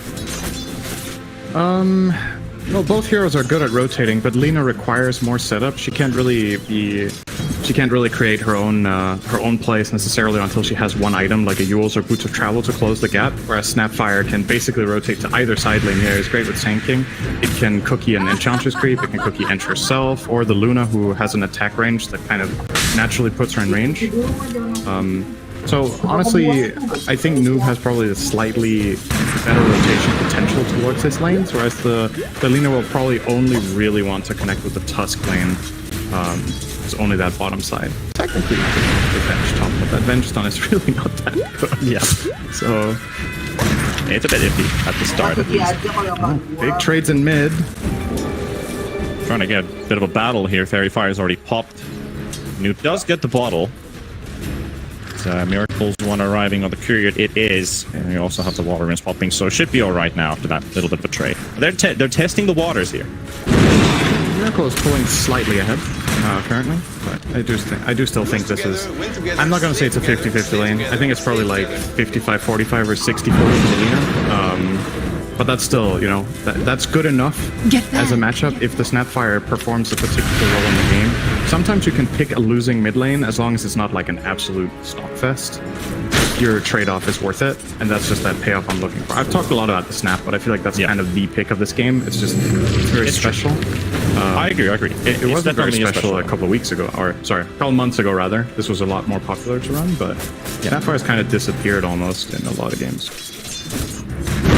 Kind of paying attention to here is this top lane. We talk about Sand being great against the Terrorblade lane, but LTW is he's getting an all right start, getting the most important XP to get this lane rolling. Doesn't necessarily yet have to rotate all the way from this lane. I mean, obviously, we'd love to stay here for as long as possible until you're forced out in towards your triangle. So he's really enjoying his time here in this lane now. Yeah, they're basically getting away with Avenge TV lane. Something that panel talked about. This lane is honestly notoriously really weak. When Terrorblade's Metamorphosis is down, you don't really offer anything in that lane. Venge is obviously a great partner once. That is every time there's downtime, this Hanking should be able to roll out. Venge stun. Good stun out there from Phonics, so he creates a distance immediately with Burrow Strike. But yeah, they haven't really managed with DNZ and Funnick to pressure LTW very much in the top lane. And actually, if DNZ is going for rotation because of this, looking at that mid lane, trying to connect on the 4-minute rune, but GH covering from the other side, and might even be the one to get the aggressive move in here. Potentially, yeah. Good cookie. They have the cookie, though. At least they can get over the shards and get themselves back to safety, secure the other rune on the river.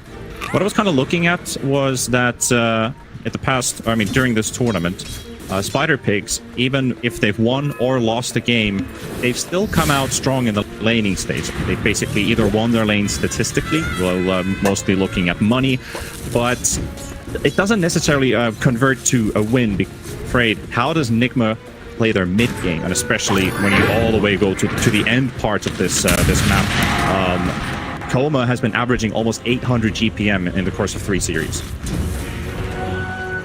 Yeah, I think the Luna will definitely be able to find good farm in a game like this, just because the inherent nature of NIGMA's lineup is, in the beginning, it's relatively slow, and then it very much ramps up toward the mid-late game. So I do think Luna will hold up, but the question is, like, if she holds up, is that good enough? If you have an even game on your hands, minute 20, are you satisfied as Spider Pigs? And I would not be with their drafts. They have put themselves, in my opinion, a little bit on the clock. Because I think Lina Terrorblade Revenge Orals becomes overwhelming for a carry like Luna in the end game. Like, it's just too much high range damage potential. You even factor tag team as a possibility to make it even worse if she's accessible, and then it can be too much. So again, Spider Pigs. Money to burn. You know, it's going okay in the lanes, but no kills. You did draft in particular for some lane dominance with Enchantress as well as the Grimstar Sanking lane, but you haven't really managed to do that just yet. So maybe looking to perhaps connect 3 heroes on a time soon. Inch could maybe try a smoke mid as well when Snap hits level 6, which has happened. But for now, they're very, very static and stable. Good damage on mind control bottom, though. The Golem is about to split. There. Try and get this kill on the Slardar. This could be the first one as well. There's another Shardling available, though. He's got more movement speed. Should be safe. It's out. At least a little bit of pressure to get the Slardar out momentarily. Though GH is already arriving here. Courier snipe potential here on the Edge Courier. A little bit of money coming their way. Right.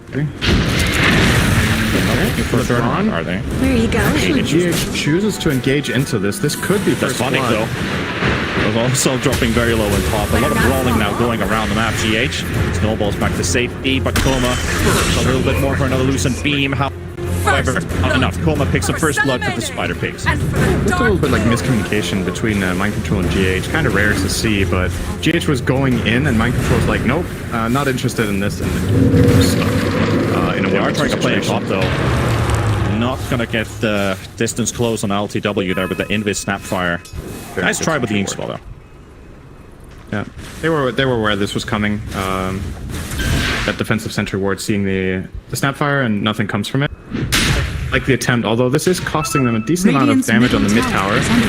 GH actually already positioned here. Gonna miss the shards. I don't think the snowball would be enough for this, but with tag team... Close this gap. That's like nicely done. Literally on the edge. Yeah, that was very, very good. But it also brings up NIGMA on the board there with that one kill going for Miracle with the Dragon Sled. Just the silence on the Tusk. Trying to get some vision. Miracle getting vision in the camp, so he could snowball to safety, but really in big trouble here. Noob coming in from the river. You can get the cookie stun onto the Tusk. Looking to drop down. Noob will pick this one. Such an awkward situation. It looks like GH was trying to push himself down the cliff, and then he's stuck, got himself stuck, had no mana to snowball. He kind of just killed himself in the corner. Unfortunate situation for him, but... Miracle was providing vision of the camp. Could have snowballed if he had a lot for it, but Laguna Blade on the Snapfire. There's an Ixwell available. They might just kill Miracle in the end, or they might just turn around for it, but no, the Dragon Slade's going to be enough. DNC. Tusk is also coming back in while Funnick takes down Kuroki. DNC falls. A double kill for Miracle. Lives with 200 HP. He got so much value out of Magic 1 plus raindrops there.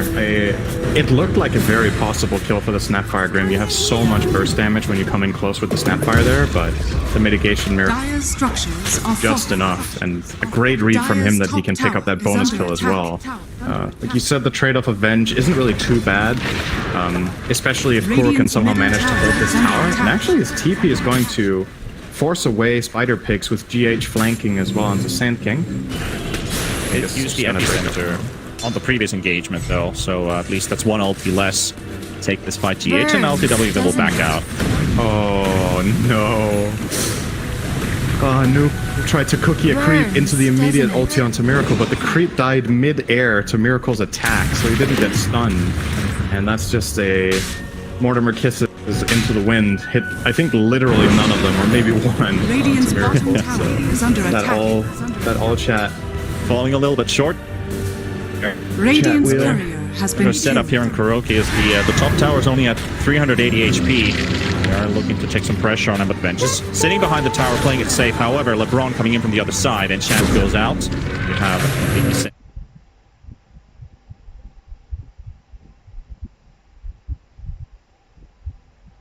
He gets a nice two-man burrow strike. Koma joins in the fun as well. As GH about to fall, they will take down two. And the entire Spider Pigs team is here in top now. I think you and I have a different idea of what a rescue is. That's not really what a rescue usually looks like to me. That was very naive, to say the least.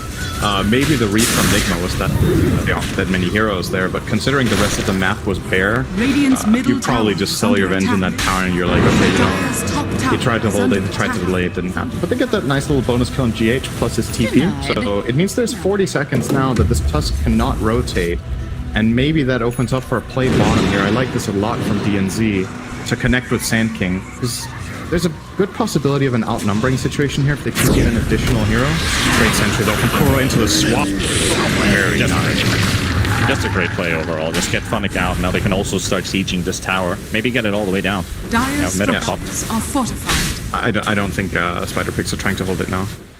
That's a really big Radiant's difference bottom between tower having is Sand under King sitting in the tree line using the Sandstorm and sitting out in the open there. And obviously the way the Sandstorm was placed, Kuro knew that he would always get that swap after Sintering because he couldn't Radiant's fog him bottom there. tower has If that was a little bit more defensively placed at the tower, maybe you can play like that Dire's bottom middle tree line and tower not get is under attack. swapped in that moment, but not a possibility. And NIGMA are definitely starting to get in a very good position here. We've highlighted a couple of good Spider Pigs plays, but the gold is coming. They're getting 2k lead. ILTW as well as Miracle are, especially Miracle, far ahead of his counterpart right now in that Snapfire. 1700 advantage, 3-0, an additional 30 CS. Radiant's middle Very tower true. They is are under getting away attack. with this, and also what's going to happen in the coming minutes now that they have this lead. I'm pretty sure they can secure more for this TV, trying to scratch what farm they can, basically, if they can get more ancient stacks. Get Filma's game rolling. Over in bottom, Funnick. He's in trouble of losing his life for a second time in a row. Mind Control slapping away these heavy hits. Another stun comes in from the bash. And Mind Control picks him up. 2 deaths for the SK in a short matter of time. This is looking really concerning for Spider Pigs with the progression, and also the fact that the items that Luna, I don't think they win the Radiant's game. middle tower Like they is talked under about on the attack. panel, one of the ways Luna can deal with a Terrorblade is going for an Aghanims, like more of a casting build, a spell damage build. But the problem here is he went for Dragonlance, and now he's going seemingly into either BKB or Manta. I just don't think he can stand and deliver in this. Radiant But at the same time, if you concede, so to speak, to going Dire's immediate middle tower Ags, then is you're under also just attack. getting countered. Your entire lineup gets countered by BKB, right? So it's kind of a damn it if you do, damn it if you don't situation. There's like a damn it if you don't situation. He is exposed. Rough for the Luna. Coma goes down. Nice. GH and Miracle completely catching this Luna off. I mean, completely in surprise. Even in front of the tower. They're just getting these kills in front of the tower. However, Spider Pig setting up in bottom. Onyx Smoke already popped on Newton and DNZ. Radiant's middle Waiting tower for setup, is but under can they get attack. this to work? I don't think they can. Radiant structures Big item are timing on the way, but they don't have it yet. So this dagger for Sand King is finally arriving, but the moment is over. So they're just going to reset and leave. But yeah. You pointed out on the panel, this could become the Miracle Show. It's definitely the makings of it right now. He's having an outstanding performance. The laning went relatively evenly until that double kill he got in the river, and that's really what propelled him into this massive mid game, where seemingly for now, unless he gets like absolutely piled on by Sand King and at least a Grimstroke, Inkswell, and some more magic damage, he will be able to find key kills in every fight with the castle around the tanking, linking in. They know something's up. Miracle already placed behind the tier 2 tower. Funnick can't close in the gap on Kuro. They're on the run. The cookie comes out. He's got the Plural Strike, but if they commit to this bench, what can they get out of it? Epicenter Guidablade comes out on DNZ. Miracle finds one. They can find a second as the SK falls. A double kill. Now 6-0 on this Lina. And Spider Pigs, they're on the retreat. I'm not sure they're getting out of this safely just yet. LeBron. Oh my god, the tower. So Radiant's middle tower has fallen. Tusk Punch with Corrosive Haze is just dirty. Like, it's kind of crazy how much damage you can do as a support Tusk in that situation. I think he almost one-shot the Ench when that Corrosive Haze alone finally completed the attack. NIGMA gonna do one thing that their lineup does best. This is a very, very fast growth. Are aware of it. They just can't make it. but by the time they've already respawned, it's too late. You're gonna get this one scot-free. Nigma's lead will continue to grow here. We're 5k now as we're hitting the 15-minute marker. Looking pretty good for Nigma. They have their mid-game pretty much secured here. They've got Miracle and LTW both in the Are scanning. of this net worth chart as well. And Coma might have been too deep here. It's a debate though, because they were coming into the rescue, and this one might actually be one. They've got the Eclipse coming out as well. Mortimer's Kid is on top. Kuro falls, NC as well, but they cannot quite finish off the third. That's GH getting away, but it's 2 kills for Noob. It's good spell casting and a good bait there, especially Funnick's quick reaction. He only has level 2 Burrow Strike, but connects that one very nicely on the key targets, and they combine all their spells from a distance. So yep, very nice indeed, but unfortunately for them, none of the big two involved there. There's no Lina and there's no Terrorblade. as part of that Radiant's play, bottom and you tower can't is really under claim attack. any structural damage with your lineup at this point. You're being too pressured. And Terrorblade already pushed out mid across the river. Lina is knocking on bottom tier 2. Radiant's bottom and tower is under attack. they're just scared top. They know they committed a lot of resources, so trying to dive into this tier 2 tower would probably just be a disaster. They're gonna back off and farm a bit more. Is Luna closing on anything meaningful? So there's Yasha. Manta still quite a bit away. Is he buying Manta or BKB first though? Which one would you build? Yeah, I don't know, because like both items have their advantages, right? You want the Manta Cell against Setting up for mind control. They've got the jump, the epicenter on the Slaughter, but he's dropping very low or very slowly in case the swap comes out from Kuro. They do have them leashed up together, but ILTW wants to join in the fun. Easy counterplay. Wrong. Miracle also finds Enchantress. 50 HP on Miracle there on mid. Yeah, very, very close, but manages to find that kill on Ench and get out without losing the Aegis. Yeah, to finish off on the Luna thing, I think to counter Reflection as well as the Corrosive Haze, and BKB is kind of better against everything else, right? You get a more of a fighting against Lina, have a lot of stuns that you can block here, but you can still get swapped. And I think that's honestly the biggest problem for the Luna in this game is whenever she positions herself to do anything aggressive, if she gets swapped in, this hero is super susceptible when it gets repositioned. And I think that might have been a part of Kuro's logic when he picked it, not only to deal with Terrorblade, but it's... Alright, that was a grim stroke there. Yeah, that's it. He's just gone at the same second he appears. GH though, essentially misses the Walrus punch. Doesn't get anything on LeBron. However, the Mortimer's Kisses get the finish off GH. They drop. Urkel joins in the fun though. Maybe Nigma has a chance to set up something here. There's a 4v4. Looks like they're backing out. Yeah, I think for Nigma right now, you probably either look to toss down to the bottom area and get this tier 2 with your Aegis, or you make an invasive maneuver on the enemy triangle and stop the Luna from farming. Like, both of these plays are good for different reasons. I personally like the triangle play more, but it does look like, unfortunately for them, Luna just cleaned up that triangle and left, so they might not find her here. Hoping to go this 18 minutes to get a different target. I got a kill, but on the positive side for Spider Pigs, if there is one, it's they do tank this smoke and leave Luna. Radiant's safe. top tower is under attack.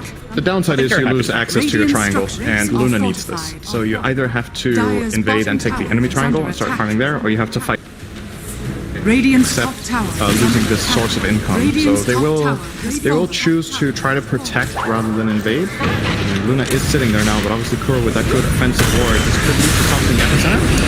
Epicenter trying to get this TV out of the way, but he pops his BKB and the Sunder on Coma. He's not able to get the Manta dodge in time. Snapfire will fall under this. And he hunts him down. Kuro, he's got DNC on his sights. Here comes the TV for the backup, but the firepower is definitely there. 2 kills again for Nigma. They are just on the road. GH still on the hunt, can't find anyone with the shovels. Good attempt there from Funnick, but again, Kuro is in a good position with the Venge, and they have the BKB into play, so missing that little bit of extra damage to get that Terrorblade kill, and that could have been a very different story, but worth noting, Miracle wasn't even involved, right? You lost that fight without the biggest hero, or probably a second biggest at this point. Terrorblade has gained quite a bit of ground, but, you know, Miracle didn't even need to be there for this fight. That is very concerning. Now he's going to show up with a double damage, and just wait until his flip goes down and see how fast this one could go down. Alright, Terrorblade's not hitting it, that goes down a bit, but Miracle will do it on his own. A little bit of illusion help. LCW finds the confidence to go in. Now that we kind of look in hindsight maybe a little bit, if Luna did opt to go for the BKB all the way, that Sunder would have never actually gone off, and they might have been able to kill TB, but that's a whole different story, as they are now on the oppressed. The advantage here to maybe catch. Well, LeBron is there to take the bait at least up to 2. He wants to speak, flip it away straight on DNC. He's just gone. They will follow up on Kova, and Spider Pigs are losing heroes. 1, 2, 3 gone. And Nigma just they're just unstoppable. They could go even high ground. They could. I think at this point, Spider Pigs, I feel that you can feel the desperation. At the corner, they're just getting like starved out of the map, and they feel like they need to do something. They're just very outclassed here. The part of the game that their lineup needed to succeed in, they weren't able to pressure Nigma nearly enough, and Nigma is the experienced squad they are. They read the game, they read the map very well. some individual outplays, especially from Miracle, and all of a sudden you find yourself in that stage of the game where this is when Nigma's lineup is supposed to start getting strong. Before that even. So it's not gonna get easier for Spider Pigs. Like both Grimstroke and Chantress are gonna fall off at the point. And you have a mid Snapfire though, and Boots of Travel Kaya. There really isn't much healing on the Radiant lineup anymore, except that one Luna, who is going Ags, by the way. Giving up the BKB, they know they need the damage. That damage is definitely what they need right now, because they are very much behind, and as also brought up on the statistics screen, Miracle getting into the top 5 of these qualifiers with 10.5k net worth inside 20 minutes.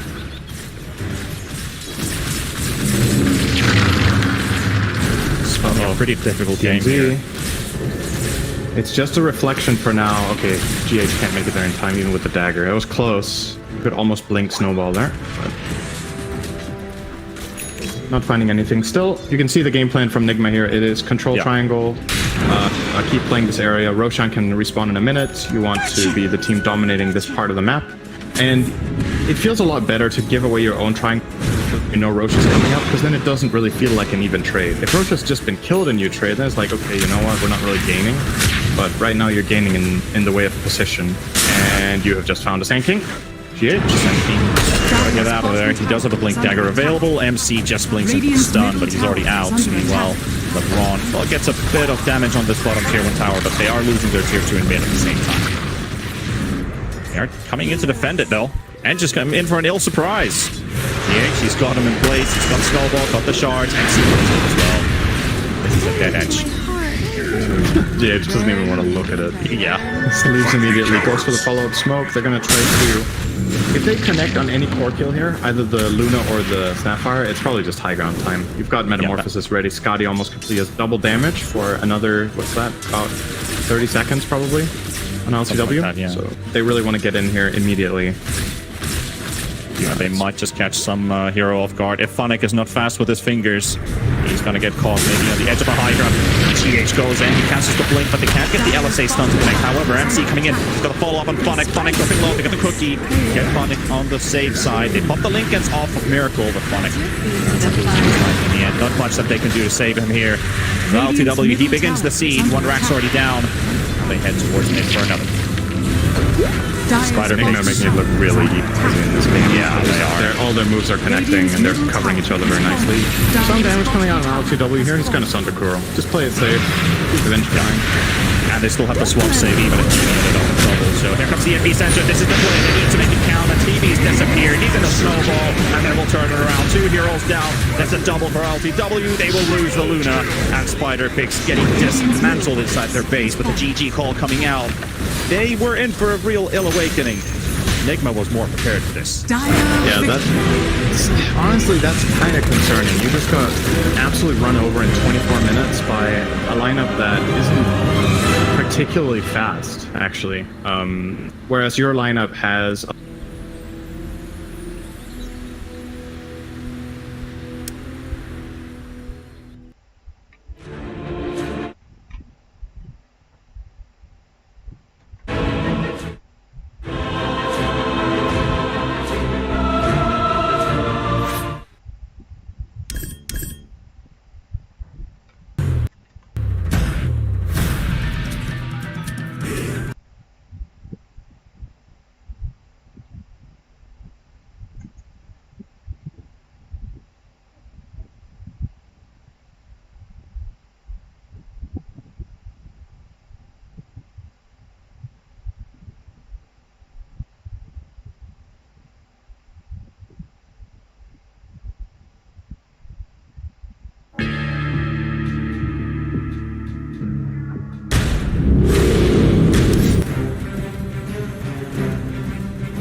Dire team ban.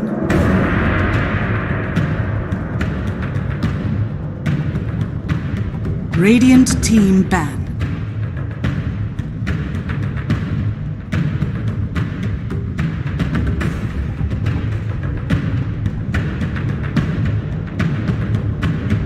Dire team ban. Radiant team ban. Dire team pick.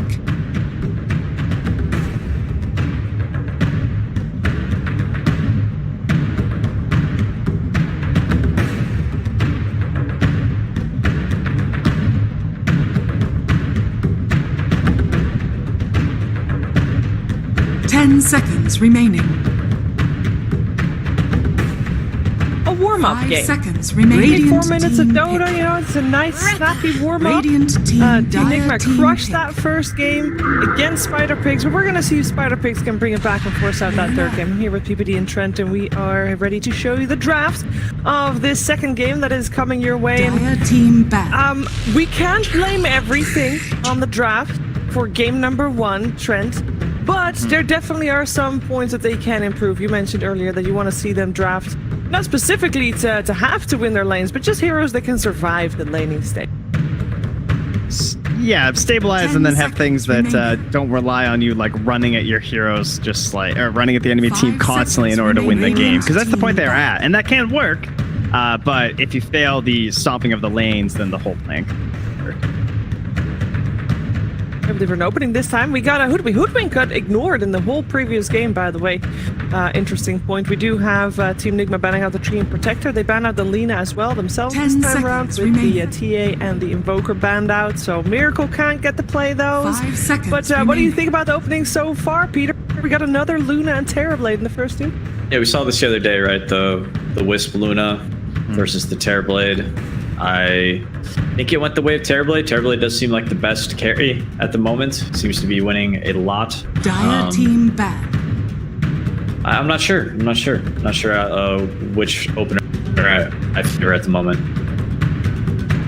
Last time we had, because versus OG, it was the IO Luna, and then TB, like OG didn't even go for it. They tried to go for that CK instead, which ended up losing them that game too. Remaining. So that was, and then of course NIGMA tried like with the Lion after, because we were talking about like setups for the relocate, so that's the instant ban that we're gonna get as well.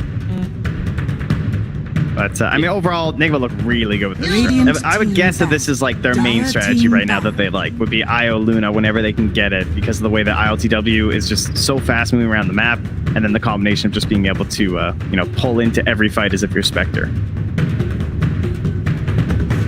Yeah, and NIGMA was second pick, right? So this was first pick Hoodwink into 2-3 Luna and 10 seconds 4 remaining. Terrorblade. I believe so, yeah. Seems so. Okay. 5 So seconds. NIGMA will be picking out the phase, and then we'll also have last pick. We'll get our Kuro hero. Let's see what he. I feel like Kuro gets to have more fun with the IO lineups, right? Like playing that Lion, playing some sort of a like initiating hero. He's also played the Phoenix before for them as well, for like a little bit of like kind of team fighty. Yeah, there you go. They're like, what does he like to play? Yeah, the last two times that they played IO, he did indeed had one game on the Lion and one game on the Phoenix, and both of them are removed. So we'll see what he gets his hands on. Through at ESL one summer. That was the last hero aside from these ones he went for. Let's go. That's a LeBron hero. Brew into TV. Dispel illusions. He also plays a lot of Enchantress, and I believe that is still in the pool. Yeah, Could also play. Oh, they have banned Winter Wyvern. I'm saying that could potentially be a hero for them as well. I feel like Lion is just the perfect hero in this sort of like, hey, you're in the offlane. Hey, would also be really nice if you had some disables. I'm not sure that the hero is replaceable, but I'm trying to think. Maybe they still want him to fill that similar role. In the old days, wasn't Shadow Shaman considered a little bit of a similar hero, considering they both have a Hex? I don't know, because we've seen Shadow Shaman completely fall off, right? Yeah, Shadow Shaman, Lion, and Rubik, and then also Bane have been like, you know, very like instant disable heroes, but it's like Rubik is just a little bit too weak in lane. Lion actually seems like maybe the strongest laner of the 3. Bane is sometimes an okay laner, but I'm not a big fan of where the hero's at the moment. Yeah, I could potentially see them playing it. It's interesting. So I think it is still actually the most paired hero with IO. Even more so than like Tiny and Gyro, because of like so many patches where Bane was the hero that used to set up for the Nightmare relocates. Yeah, maybe there's like an Elder Titan that he might want to play. Oh, I like that. Versus the TB, that's nice. Yeah, I'm just not sure there's like a really great pick, so may as well just pick something that's going to scale into the late game. And that's going to put more pressure on the catch from MC, one would think. But I mean, when you have an IO lineup, you tend to just want a lot of catch anyway, I think. You do, but you don't always have to play it like that. Like Luna is also a hero that can just, you know, get aura and you can just 5-man death ball with the Wisp standing behind ready to relocate. A lot of people have that misconception that, you know, because you have a Wisp, the Wisp and the Luna need to constantly be off split pushing, farming by themselves, and sometimes that will actually lose you games, depending on how much team fight the enemy team has. You know, just relocating into everything is not always the best strategy. 10 seconds remaining. We do have the Elder Titan coming out there for NIGMA, so 5 good seconds call. remaining. I think that when you're playing against Team NIGMA and they're having the IO Luna, you know what's coming, right? Spider Pigs, this is something that they've seen from Team NIGMA before. How do you prepare for that? Because we already have quite a few of the counters banned with the Winter Wyvern, the Puck, and the Darkseer. But what other heroes can they pick up that will help them deal with this menace of the Io Luna that's coming their way? I like Clockwork versus the ET and the Io Luna. That sounds pretty good to me. More space during the team fights. I mean, then there's like Disruptor, and they ban the Wyvern. I go for the Coddle, which has some tools, but not as strong as they used to be. You can break the tether? Yes? Yeah, blinding light is pretty solid. It can also be a decent tool to just like you can play Coddle with boots. And you can always run away from the Elder Titan during laning phase. I think another, like if they're going to pick an offlaner next, I feel like Centaur would be a really great option for them. I think when you're playing against, when you see like this Elder Titan 5, you just want to shut down his laning phase because that's his strongest, pretty much like level 3 is his strongest point in the game, level 1 and level 3.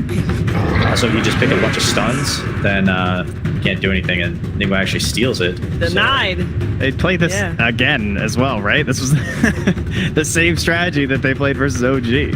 Incoming Tiny? I think they could Dragon Knight, Pangolier for Funnick. So I think that Elder Titan will destroy like a Pangolier Hoodwink lane. So really liking what NIGMA has at the moment.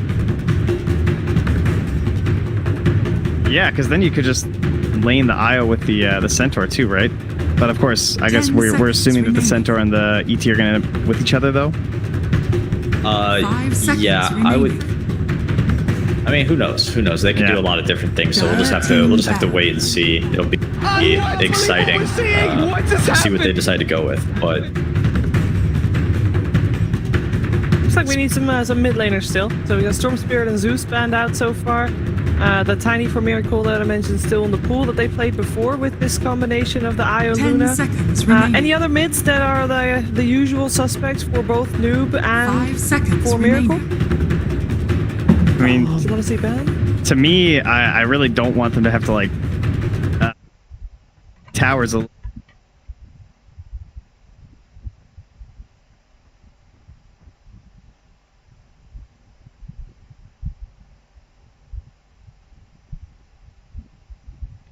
then they just to come online, and suddenly she's just unkillable. So you either need to find a hero that's going to stop that from being damage, I suppose, but they've actually just banned out Noob's own Zeus here. I think any initiator for Team Nego would be great. Just allowing Centaur to just completely go like beefy tank mode, and then just getting a second initiator, so Centaur can have like Vanguard plus Cloak, or maybe even like an entire hood, and then go for Blink Dagger, so he'll truly just be unkillable. As I imagine he's going to have a good lane. If he's playing like a Void Spirit or Tiny or Dragon Knight, any of these heroes with initiation, anything that can just kind of be strong together, right? Like think of the 3-man ball of impossible to kill Centaur, Elder Titan position 5, and then what, right? Like what is actually going to be able to get kills on maybe like a solo Coddle or a solo Hoodwink or Terrorblade who's, you know, gets caught split pushing or something like that. So they just want to be able to connect and kill. Yeah, ever since they signed Attacker, I've just been waiting. You know, he's a NIGMA streamer now. I feel like he should have been given some lessons here. Yeah, Miracle Kunkka. Yeah, it could work. Miracle used to play Kunkka, I think. I know Nisha is a godlike Kunkka player, but Miracle plays it too, right? Yeah, it's not one of the ones you think of though, for sure. Like as like, oh, he hasn't played it recently, but it's in his arsenal, if you will. We got a Mars coming out there last for the Spider Pigs. I like the Kunkka even more. It's actually a pretty good suggestion. Yeah, you can get away with anything now, right? Wow, you sound so surprised, Peter. Thank you. Well, yeah, when you see Mars... Wow, that's actually pretty good. It could be a Pango mid as well, right? It could, but I think it's one of like Funnick's specialties. Yeah, we saw Noob play it against Team Liquid in the first series, so they had one game each so far. Wind Ranger coming out, got that range, and definitely a hero that can run off with the team and kill off some stray heroes. We'll be getting a Noob Pango and the Funnick Mars for this one. Is that something you like more than the Mars mid, or less? I like it more. I think it's a good choice this game. You really need a really strong Pangolier to kind of snowball and take this game if you're Spider Pigs. I don't love the Wind Ranger last pick from Team NIGMA, but I do think that they will still win the game. I think their first, like the first 4 heroes for NIGMA are just so good against what SpiderPigs has. Yeah, if you get shackled, you just die this game. You know, like unless they're gonna commit like defensive arenas and stuff too, there's definitely some issues. I think because there's so much follow-up stun coming from NIGMA, and they don't really have any sort of a save unless you're gonna commit like big ultimates to go for save. So now you also have Stampede to escape, you have Relocate, and you have Wind Run. So if they ever pop meta or they miss an arena and it only hits like 1 hero, there's zero reason NIGMA ever have to commit to anything. So are we liking Team NIGMA's draft a little better than this time? Yeah, I think this is more of an outdraft than the previous game. SpiderPigs, of course, like, you know, anything can work at Dota, right? But to me, it looks like another issue of just like they have to make some kind of big plays in the match to get the win. So they have to play better than game 1 for sure. Right, Peter? Same? Oh yeah, Team NIGMA for sure. Yeah, I'll just go with that. Okay, well, let's see if SpiderPigs can beat the odds, and let's see if that first game was just, you know, first game of the day jitters, just shaking off that rust, and they're ready for round 2. Let's find out this one. We're finding out together with our commentary duo of Hannah and Sinrid. Just gonna have to wait and see what's gonna happen in this one as the second game approaches. The panel says, Pigs are underwhelmed. I mean, they are. How do you put it in this case, Cinder? And is it an outdraft in your opinion? I would say I like NIGMA's draft more, but I actually think this game will be less one-sided than the first one, because I think for SpiderPigs it might be easier to weave together something that can put some pressure in team fights. I really like Coddle together with Pangolier. I think it's a very powerful duo to give the Chakra Magic for a secondary Swashbuckle to a core mid Pango. It gives you that like strong timing. I hope Pango goes for like a Maelstrom here, and you just hit this very strong timing at like minute 10 to 15, where you just start rolling and start fighting. You utilize your Mars, you utilize your Hoodwink to find picks, and Terrorblade farms. So 30 seconds to battle. I still side with NIGMA more, you know, like it's hard not to. They should be the stronger team. All their heroes are blue, so they're definitely in the same like wheelhouse with what they want to do in the game. Shows a lot about Valve's attitude toward item development. There's a lot of blue, a lot of teal, and maybe we should get a little bit more variety on these heroes. It's actually kind of crazy to look over them. They all have the same teal blue glow here. Yeah. The battle begins. As it looks like. But yeah, I'm really with the panel on the first 4 from NIGMA. I think they were really strong, and I agree the Wind Ranger for me also very largely replaceable. Miracle slides it here.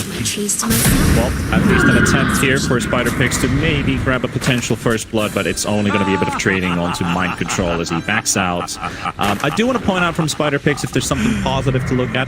One of my could almost say favorite combos, we've got the Hoodwink and the Mars. Instead of having the DK for Dragon Tail into Sharpshooter for some quick nuke and holding a single target hero down, I kind of like these two heroes working out together as looking for pick-off combos. They discussed a lot about the Relocate. Io is going to be a heavy target this game. They need to get to GH time and time after again. Otherwise, they will just escape. Right. If there's something Hoodwink really likes, it's to play with reliable setup so that you have the opportunity of using Bushwhack as a follow-up and not necessarily as a catch, because in a lot of situations, especially at higher levels of skill, people can react in time to seeing that net fly out or seeing the Acorn shot fly out first.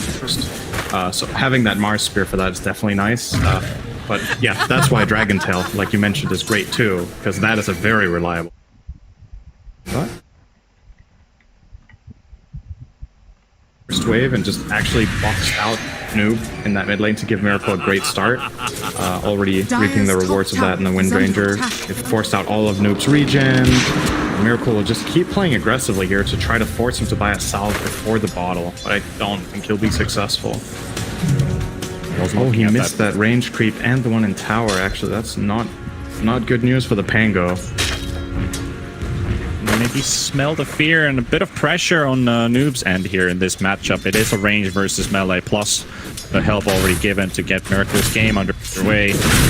Pango not in for the best fun here, obviously, is a tiny bit ahead in XP, but this is going to hurt as more levels kick in. If Noob isn't able to secure those last hits, well, we all know where that's going to lead into. Right. Oh, wait, what's Miracle? Okay, so Miracle's sending out the bottle now, and I think next up for him is probably just straight Javelin. He could finish the Null Talisman or the Wand if he wants to, or at least get a stick. I would really like to see a fast Javelin. I think whenever you're playing Wind Ranger against melee, being able to grab Javelin fast and just get to work is really strong. Pango is a hero that has a low base HP, so these Javelin procs just chip you down really fast. You hit that level 6 and you can actually just die. So, I agree. You can easily punish in that sense. Like you can trade for more per year, plus you get even more damage from the Javelin. So I would like to see that happen as well. I have to wait a little bit longer if he does end up finishing the Null Talisman first, though. It does look like he is. Finish the Null. But he's gonna leave the Javelin still there. While Good LTW pressure though, bottom. yeah, very low HP on this Luna. There is GH to help him out though, to keep up that regen. But good start for DNZ and Phonic. Phonic 17 CS up already. Doesn't deal particularly well within lane. When Luna gets shoved into the tower and just gets pushed away, IO Luna can't push the creep wave, so they can constantly just spam them with Rebuke as well as that Luna and get all the creeps. Precious bump. Yeah, Phonic though, here. Big trouble here. 2 stick charges, doesn't have enough for the Lucent Beam, but GH stays in for the right clicks and gets the kill. Body blocks on DNZ as well, and just gets schooled by IO. Double kill for the IO here. 3 minutes into the game. Just as we praised them. Like, it's kind of delicate, right? Because you want to use these spells to push out the lane, but you also need to be careful once you do that you don't overexpose yourself to get jumped, because you used both the Spear as well as the Rebuke early. I personally like in this lane with Caudal Mars to just reserve the Spear for fighting and use the Rebuke to push the wave together with Illuminate. And you only Spear when you want to really go for either high kill pressure or to save yourself. And NIGMA just took full advantage of that, and they're going to roll on him more. Oh, he misses the Spear here. This is really bad news. Phonic TP down here. He dies again. This is horrible. It is going to be rough for him indeed. A couple more right clicks from LTW. Cuts down the trees as well to get the distance closed in. And GH secures the kill. Mars is going to have to take the long walk of shame all the way back to lane. And this really frees up the Luna's lane now. This was the one lane that you could argue Spider Pigs were winning, and now they lost it harder than any other in 30 seconds. It's pretty bad news. So you gotta look elsewhere for the plays. I don't think this bottom lane will find... IO got 3 kills, so this is a lot of additional regen. GH is gonna send out... What's it gonna send? Actually, nothing yet. It's raindrops for the Luna. Is that... Oh my god, GH almost has mech. He just needs the recipe. We're 5 minutes in. You got 3 kills, one of which was first blood. So we're looking at a sub 10 mech on IO. And you're playing into a lineup that doesn't have the most significant single target damage. Like, there's Sharpshooter and there's Terrorblade, and that's it. So the IO can more than likely get this mech off almost every fight. Trying to get a setup here. They do get the ILTW Luna, but they were hoping to catch the IO in between. It would have been a much easier grab. However, it's just harass. They can't really follow up on a full straight up kill here. They're staying in the area though. Denied. Raindrops as well on this Luna can soak up a lot of those Illuminate blasts. And GH is still sitting on a salve. He hasn't used it yet. He's going to use that later. He wants ILTW to take a little bit more damage so they get full value. There's another raindrop force. How are we doing top? So Terrorblade and Centaur look pretty much neck. And LeBron on this 5 Hoodwink isn't really, like, Hoodwink Terrorblade doesn't usually kill. No. The lane, if you're playing against any tanky off-laner and 4, you just don't have enough damage during this relatively short Hoodwink stun to get that kill. So it means Mind Control is going to relatively safely find his way to the Vanguard. Maybe he overextended a little bit. This could happen. He's ready to quell the tree, though. Kuro comes in as well. Acorn to drop a bit of slows. Bushwhack nicely grabbing him. They're going to lose the Hoodwink. You get the Mind Control kill Kuro. Look at Kuro, though. He knows he has to fully commit to this, but he's not able to secure the kill. Koma gets a double. Nicely done. He's far out, and Kuro with his Elder Titan build does not have Echo Stomp, so he can't save him. Like, if this is in the lane, I don't think this kill exists, is what I'm getting at here. So it's because Mind Control goes out and tries to contest the pull. Just the rotation. Just obviously a nice play from Spider Pigs there. Trying to catch maybe Miracle or potentially Kuro. At least they find there's some huge stacks waiting here. Just to be taken. At least the info is now given to Spider Pigs that there's money awaiting here. All they need to do is try and contest it. Might even just farm it right away. Burrow could, in 5 seconds, maybe steal a couple last hits. Spirit to come back off cooldown. Mind control is coming back in as well. Tango, rolling up the ulti. Alright, they're gonna go in. There is Miracle, though, coming in from the other direction, and DNC is here as well. Have a bit of a slow Miracle, but can't get him. He even moves around with the Wind Run, despite the Solar Flare being on, and he's able to outmaneuver them. Io was also joining in. This was a good move from SpiderPix. They managed to steal the entire big stack and took advantage of Arcane Rune on the Pango. So I like that a lot. He is going... Is that Echo Saber? Could. It wasn't that the build Thompson was playing with on the mid Pango, going for the Echo Saber? Maybe. I kind of get where he's coming from. I just think with Caudle, I would really like to see that Maelstrom for the damage, right? If he didn't have that, I think there's way more of a case to be made for going other builds, but it is such an insane damage increase. Either that or Diffusal as well is also great, but it's going to be the Oblivion Staff for now. Playing that out. He's not going Orchid, is he? He hasn't queued up the final component for the item that he wants, and he hasn't gone Boots. Oh, Kuro? Half his HP already gone there. He's trying to go for the TP out. Should be able to, unless Noob and Koma have something to say about that. The stun, it runs out. Sleep, rather. It's actually a killing spree now for this TB. Leading in net worth 4k up. Not that much by compared to the Luna, though. Right, so it's still relatively even. Question is, how many stacks are these teams going to get? So, actually, SpiderPix have a very good triangle right now. Terrorblade will struggle to farm this alone, though. I think he might want a little bit of help, whereas Luna Io can just take their whole triangle, right? Always. They can do that without any assistance. I think Terrorblade might want more than just one helping ally here, and wants more protection as well in the area. The question is if NIGMA are interested in getting into this triangle and trying to contest this, or if they're like, oh, it's fine, as long as we get ours, we're happy to trade. We think we're going to beat the mid game anyway with our Elder Titan against Terrorblade, as well as our Centaur frontline. Yeah, it's definitely a possibility for them to look to invade. Let's see if they have. Pretty fun fact brought up as well as Miracle. The last time he played Wind Ranger was in June in the Annie Major. But the previous time was in 2016 against the team called MVP Phoenix. That goes all the way back in history in Star Ladder. So has it really been 5 years since he's actually played Wind Ranger in a competitive game the last time? That's pretty sick. That is pretty crazy. Did he lose to MVP Phoenix? And he was like, he signed a contract, I will never play this hero again. I don't know. It's definitely not my classic Miracle hero. It's not because it doesn't fit like his player personality. I actually think the way Miracle plays is a very cool hero for him. But maybe he just hasn't liked it very much. It does fit the bill for... Its TP gets cancelled. Potential IO kill. They were already expecting him to tether to the creep wave. Now he might just get away with a Snappy. He relocates to safety. And they get a kill on DNC into top lane. MC and LTW. They should be able to get this tower too. Kuro's trying to... Losing a tower. Kuro's trying to help him on the relocate back here. See if they timed this nicely. They didn't. He's out. He's out. Get away. There's no Rolling Thunder anymore. Damage at least coming through. GH half HP. There is a Wind Ranger in the area, which they need to address. They're going to turn around though. They're just keeping SpiderPix away for now. Funnick, he's looking for an opening, but I don't think he's going to get there. He's taking the tower right now. Diving, goes for the arena, looking for a Miracle, gets Miracle, pinned onto the arena wall, and it will take him down. Here comes the Elder ulti as well. These Slitters only does a mediocre amount of damage there, as they also have GH in the middle to sleep on Hoodwink. They have the Rolling Thunder up again. Kuro trying to spread the waters here between these two teams. GH, the spear comes flying through. It hits onto Funnick, gets this kill, but it's double now. 2 heroes down from NIGMA. LTW though, he doesn't have Eclipse. Is under attack.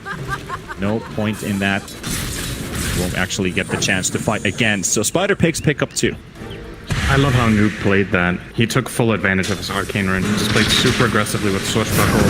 Used like 4 or 5 of those before they even went into the Rolling Thunder. Now he could be in trouble.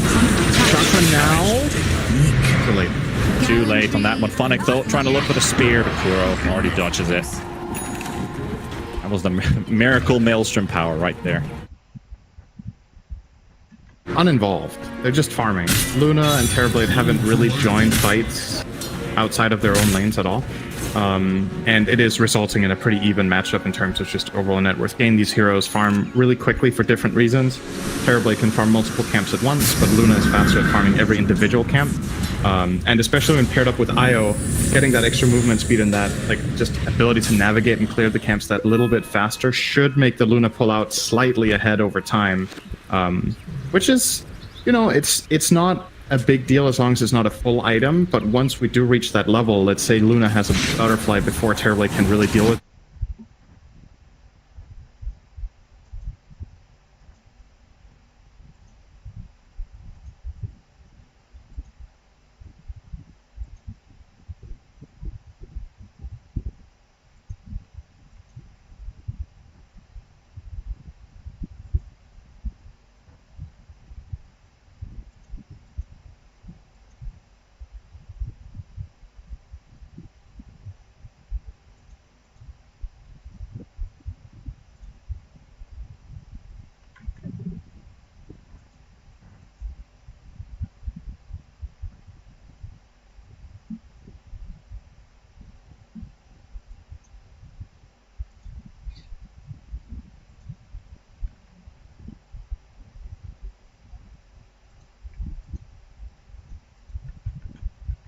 You can hear my dogs exciting outside. Happy dog. Uh-oh. Probably happy for NIGMA going in with the Stampede, though. GNT splits them in the arena beautifully. Catching two heroes inside, and it's a really good one. GH will fall. They do have LTW and Mind Control still inside. The Sharpshooter breaks Luna for now. Still no Eclipse picked up. It will take down DNC, and Miracle comes in for a quick kill.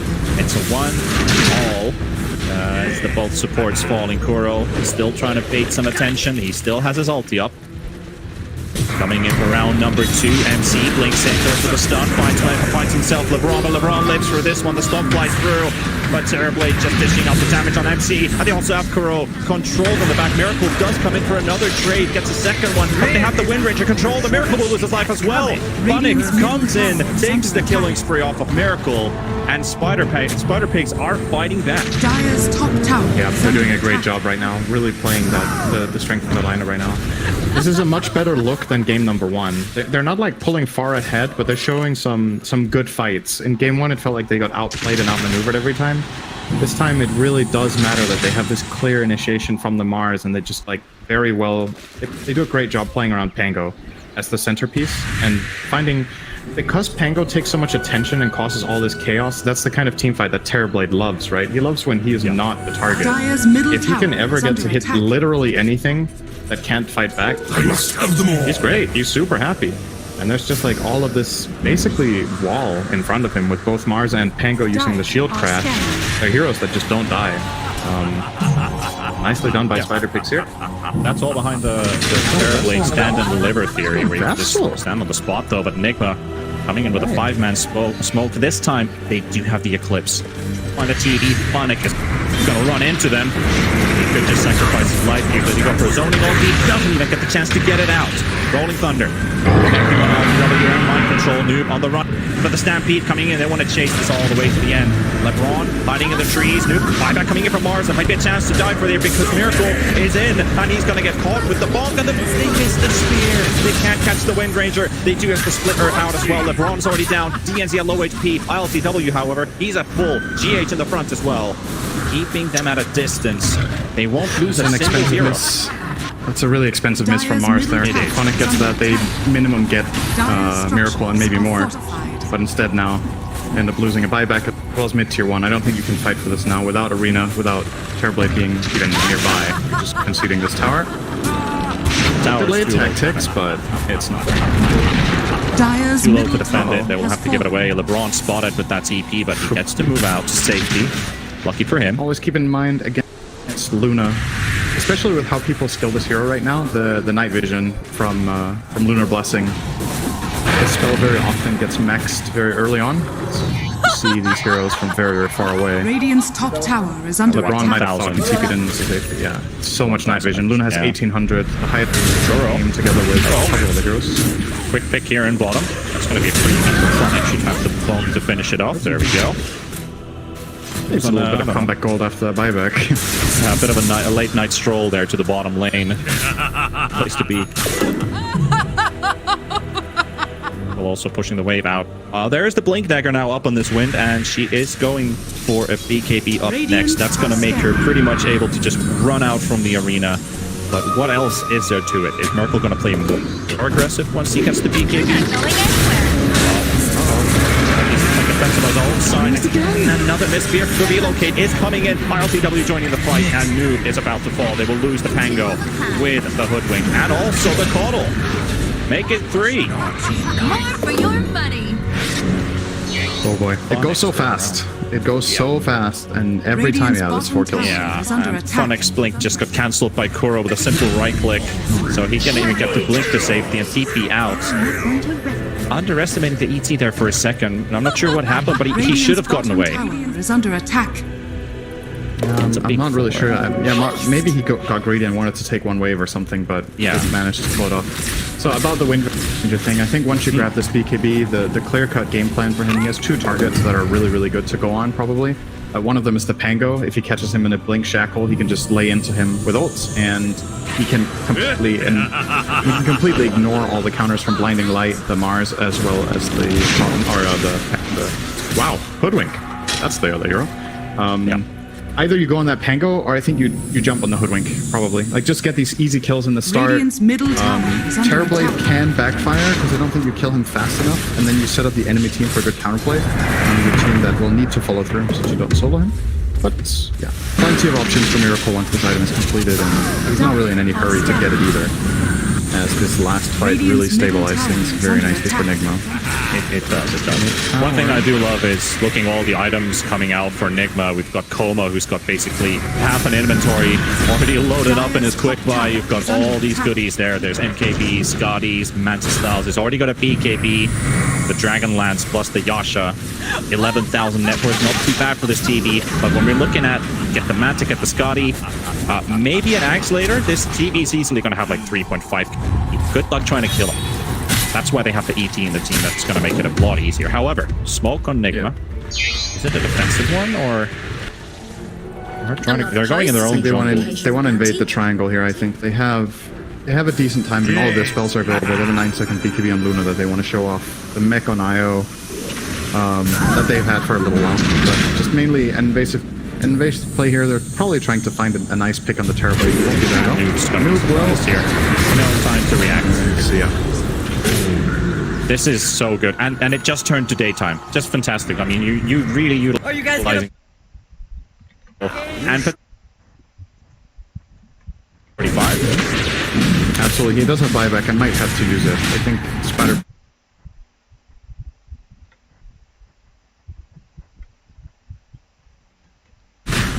Spider Pigs. Oh, she's already down to half HP. Happy to keep on tanking this. MC doesn't mind about this. They've got Stampede. They have everything. LTW goes in full aggression. Finds Kova. Is going to need some backup here. Pump the BKB. They have the IO. They have the IO connected, and GH is out. NIGMA on the run. Spirit Splitter. Won't connect on anything. At least keep Spider Pigs away. They get to reset with that. Honestly, let Spider Pigs get the rush here. This is a NIGMA win. They have buyback on the IO if they need to. You forced out meta as well as the Mars Arena. Yeah, this is something that the panel discussed. Like if you pop the meta, you kind of have to commit to it. So they're going to go all the way and take this Roshan. Koma in the mid. 1 HP. Careful transition. The shackle jump through. The mind control comes out as well, but it cannot get any more connections on TV. He's going to get the Sunder off. But the Eclipse comes out, but he's still going to lose his life. What's new? He's going on to Miracle. Miracle very low in HP. Will fall. But here comes GH. Instantly back in. He's got ILTW right next to him. The tether has been broken though. But it doesn't matter because mind control comes in with a blink. He's going to catch himself a Pango. And move is down. DNC falls as well. Make it another kill. And out of all things, ILTW takes the Aegis for himself. Yeah, it's a dieback tangle. You got 1 kill for 4 and you lost Roach. That is absolutely tragic outcome for them. This could honestly lead to almost a lane of barracks. Like, you know, you have 50 seconds on the tango and no meta to worry about. And you have this IO just constantly regenerating up the hero that needs to tank the tower in that centaur. Your Crimson Guard are going to pop the glyph, but I think the siege creep might survive here if NIGMA popped their own. They didn't. I think they had. No, they didn't have it. Yeah. Correct me if I'm wrong, but you don't really get to see Crimson Guard too often in this game. LeBron, however, doesn't get to live at least a bit longer here as GH is also taken down by DNC. Coma pushing them away. The reflection is doing some work. They've got MC control. Okay. They're gonna get the Centaur. They get to keep their racks up. I mean, a beautiful shackle shot there from Miracle catching DNC and Phonic down to 600 HP. Miracle Blink available. Goes another shackle shot. He's just toying with his Mars. Nice Arcane Ring. I don't think Phonic was expecting to get caught again, but having another Blink Shackle. Yeah. What's the lowest cooldown he has with this? So he can Blink Shackle every 10.5 and he can Shackle every 7. Yeah. Pretty filthy. You have 2.4 seconds of downtime on the wind run. Yeah. Crazy. So mobile, yeah, absolutely crazy. He got so much money out of that. He's almost got his BKB up. Just needs a recipe. 1,000 gold short from that. NIGMA, they've retained control easily. This game was more than even 5 minutes ago. Now it's a 7,000 lead, and in XP it's almost 10k. The silver lining though is that last game was over, so you've definitely had a better showing as SPIDERPIGZ in this game, but the outcome does look like it's dragging in the same direction. But I think it would have been a shame if they just got rolled as hard as in game 1. I think they showed quite a bit of promise in this game. Let's see if they can pull off a big fight here. They still have to fight against the Aegis. You can't go on the Luna. There's just no way. Have to leave that for last, but they've got the vision on the high ground. They've got DNC. Stampede onto the high ground. Has the buyback from DNC though. They've caught Phonic as well. The sharpshooter on mind control, but it's only a small comfort here. Phonic on the edge off of this cliff. And he's no longer the king of the hill. LTW takes a double, and DNC also fought back for that. Did not find an attack angle there whatsoever. Just got caught by vision and got jumped. I think if you want to try to make this defensive play, you have to do a full wraparound with a smoke, and you need to not go on the Luna and find someone in the backline. Yep. Oh, Miracle's gonna maybe find LeBron. Point him with a bit, but hey, they got the relocate for it. Shackle Shot is a really nice setup for relocate. Like, this is one of the longest stuns in the game at 3.8 seconds relative to his cooldown. So every time you hit a shackle, that is more than enough time to complete a full level 2 relocate and bring in another hero. So nice and easy. And they're going high ground again, but this time in a different lane. Last time they were here was 2 minutes ago. Going back already on another lane. They still have that mid lane to finish off, but they would rather take this one. Damage flying through DNC, trying to do his best to keep them away, but Centaur's already 2.4 HP, Luna 2.3, you have an IO, you have this healing battery at the back, you've got Mechanism. It is so hard to go through this. League for the bounty, dealing damage. Here comes Phonic, he's got a nice arena, but they need to get these kills. Here comes the Eclipse as well from LTW. GH is down, and Phonic is losing his life on the Hybrid as well. They will take him out. The Mars has lost his life. Miracle will take down also Noob, and suddenly 2 heroes are quickly taken out. Mars does have a buyback, but no more arena. Coma, he's going to need some flesh on this front line if they want to take another engagement. Otherwise, they're going to take the fight to them. Really nice try from Miracle to get a shackle connection from range creep into Bottle. Didn't quite get it, but they got the racks and they're out. Yep.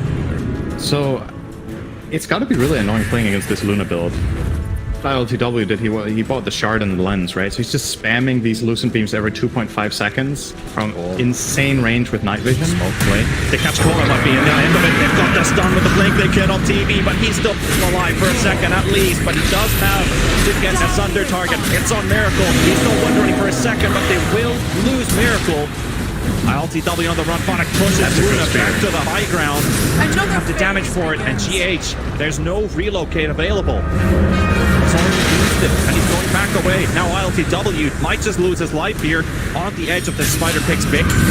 Another beautiful stun from Mike Control, keeping them in play. The beacon, he comes out as well, 300 HP. Can they get to the Luna? There goes Bunnick, tries to bunk him alive, but Luna gets himself out. Kuro, however, might just give away his life, but they got the Luna out. Kuro dead. MC trying to TP away. Not gonna happen this time, but I think the damage is already dealt. That was honestly pretty good for Spider Pigs. Like, I thought that initiation from NIGMA was going to end up better for them than that, but Miracle popped all of his defensive tools for the catch, so he didn't have BKB or Windrun, and he just gets killed in the base. Gets vesseled and just hit a couple of times by the Terrorblade and gets taken out. So, a little bit of a return, like a little bit of a comeback here for Spider Pigs, but they need much more than that. Let's see, Terrorblade. Terrorblade is going to be MKB before the Scotty? I think he is.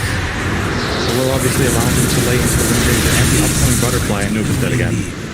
It's so easy for... I honestly think this is a big part of NIGMA taking the share in this game. It's just, it seems to match up really well against Pangolier. Miracle has his number all game. When he uses his ult on Pango, he just focus fires and runs around him and kills him. And he has to retreat. Very, very annoying for that Pango. High ground again. Well, it's been 2 minutes since we were here, so let's get back to it. As soon as these tower falls, I'm in big trouble. This is the mid lane against Luna is terrible. The bouncing blades here connecting onto whatever that's called. It doesn't have a text anymore. It's called "You Dare Fight Me" by Noob. Yep, they definitely do. It's fun. And so Absolutely dare fight this. 2 lanes down. Buildings falling. On the positive side, there's less buildings to defend for Spider Pigs, but also their hopes.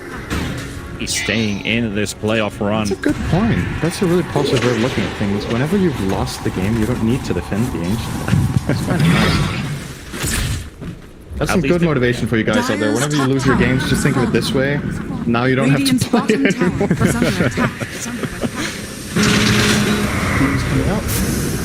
Just more and more spam from ILTW's Luna, now getting that level 20 taunt. Level 21 recently, but he didn't have it on the bottom push, but obviously won a fight. And this gives an extra 100 damage to the beam. This is where the real trouble starts again. NIGMA, they do the same play they did with bottom.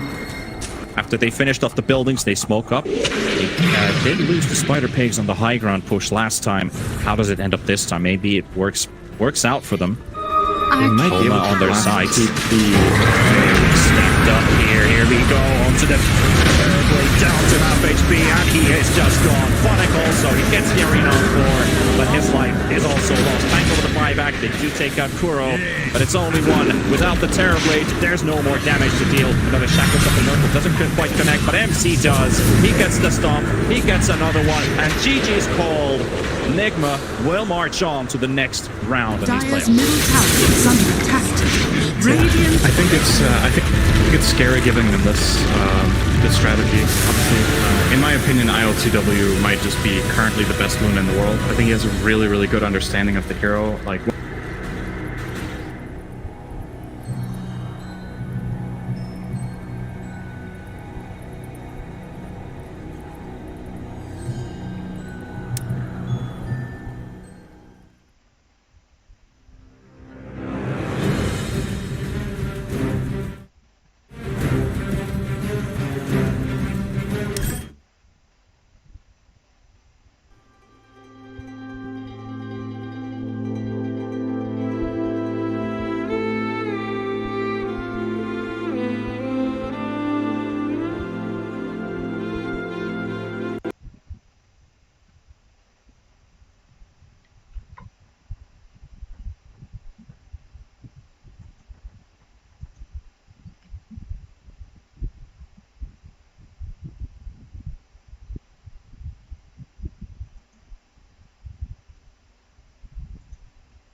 Strike, ahí está, conecta la cadena justo a Linkswell y los Mortimer Kisses. Ya que el Tuskar logró activar la BKB y el Sander por su...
Está conectando en este caso, pero Kuruki siendo de las suyas.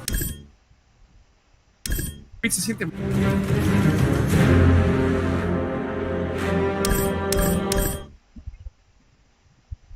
Smash Battle fue prácticamente...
Me toca a mí. Y le va a dar el último golpe o se lo deja a Miracle. Ahí está, se lo deja a Miracle. Triple shot, coma. Empieza a dañar a Roshan. El Shackle conecta el daño pesado.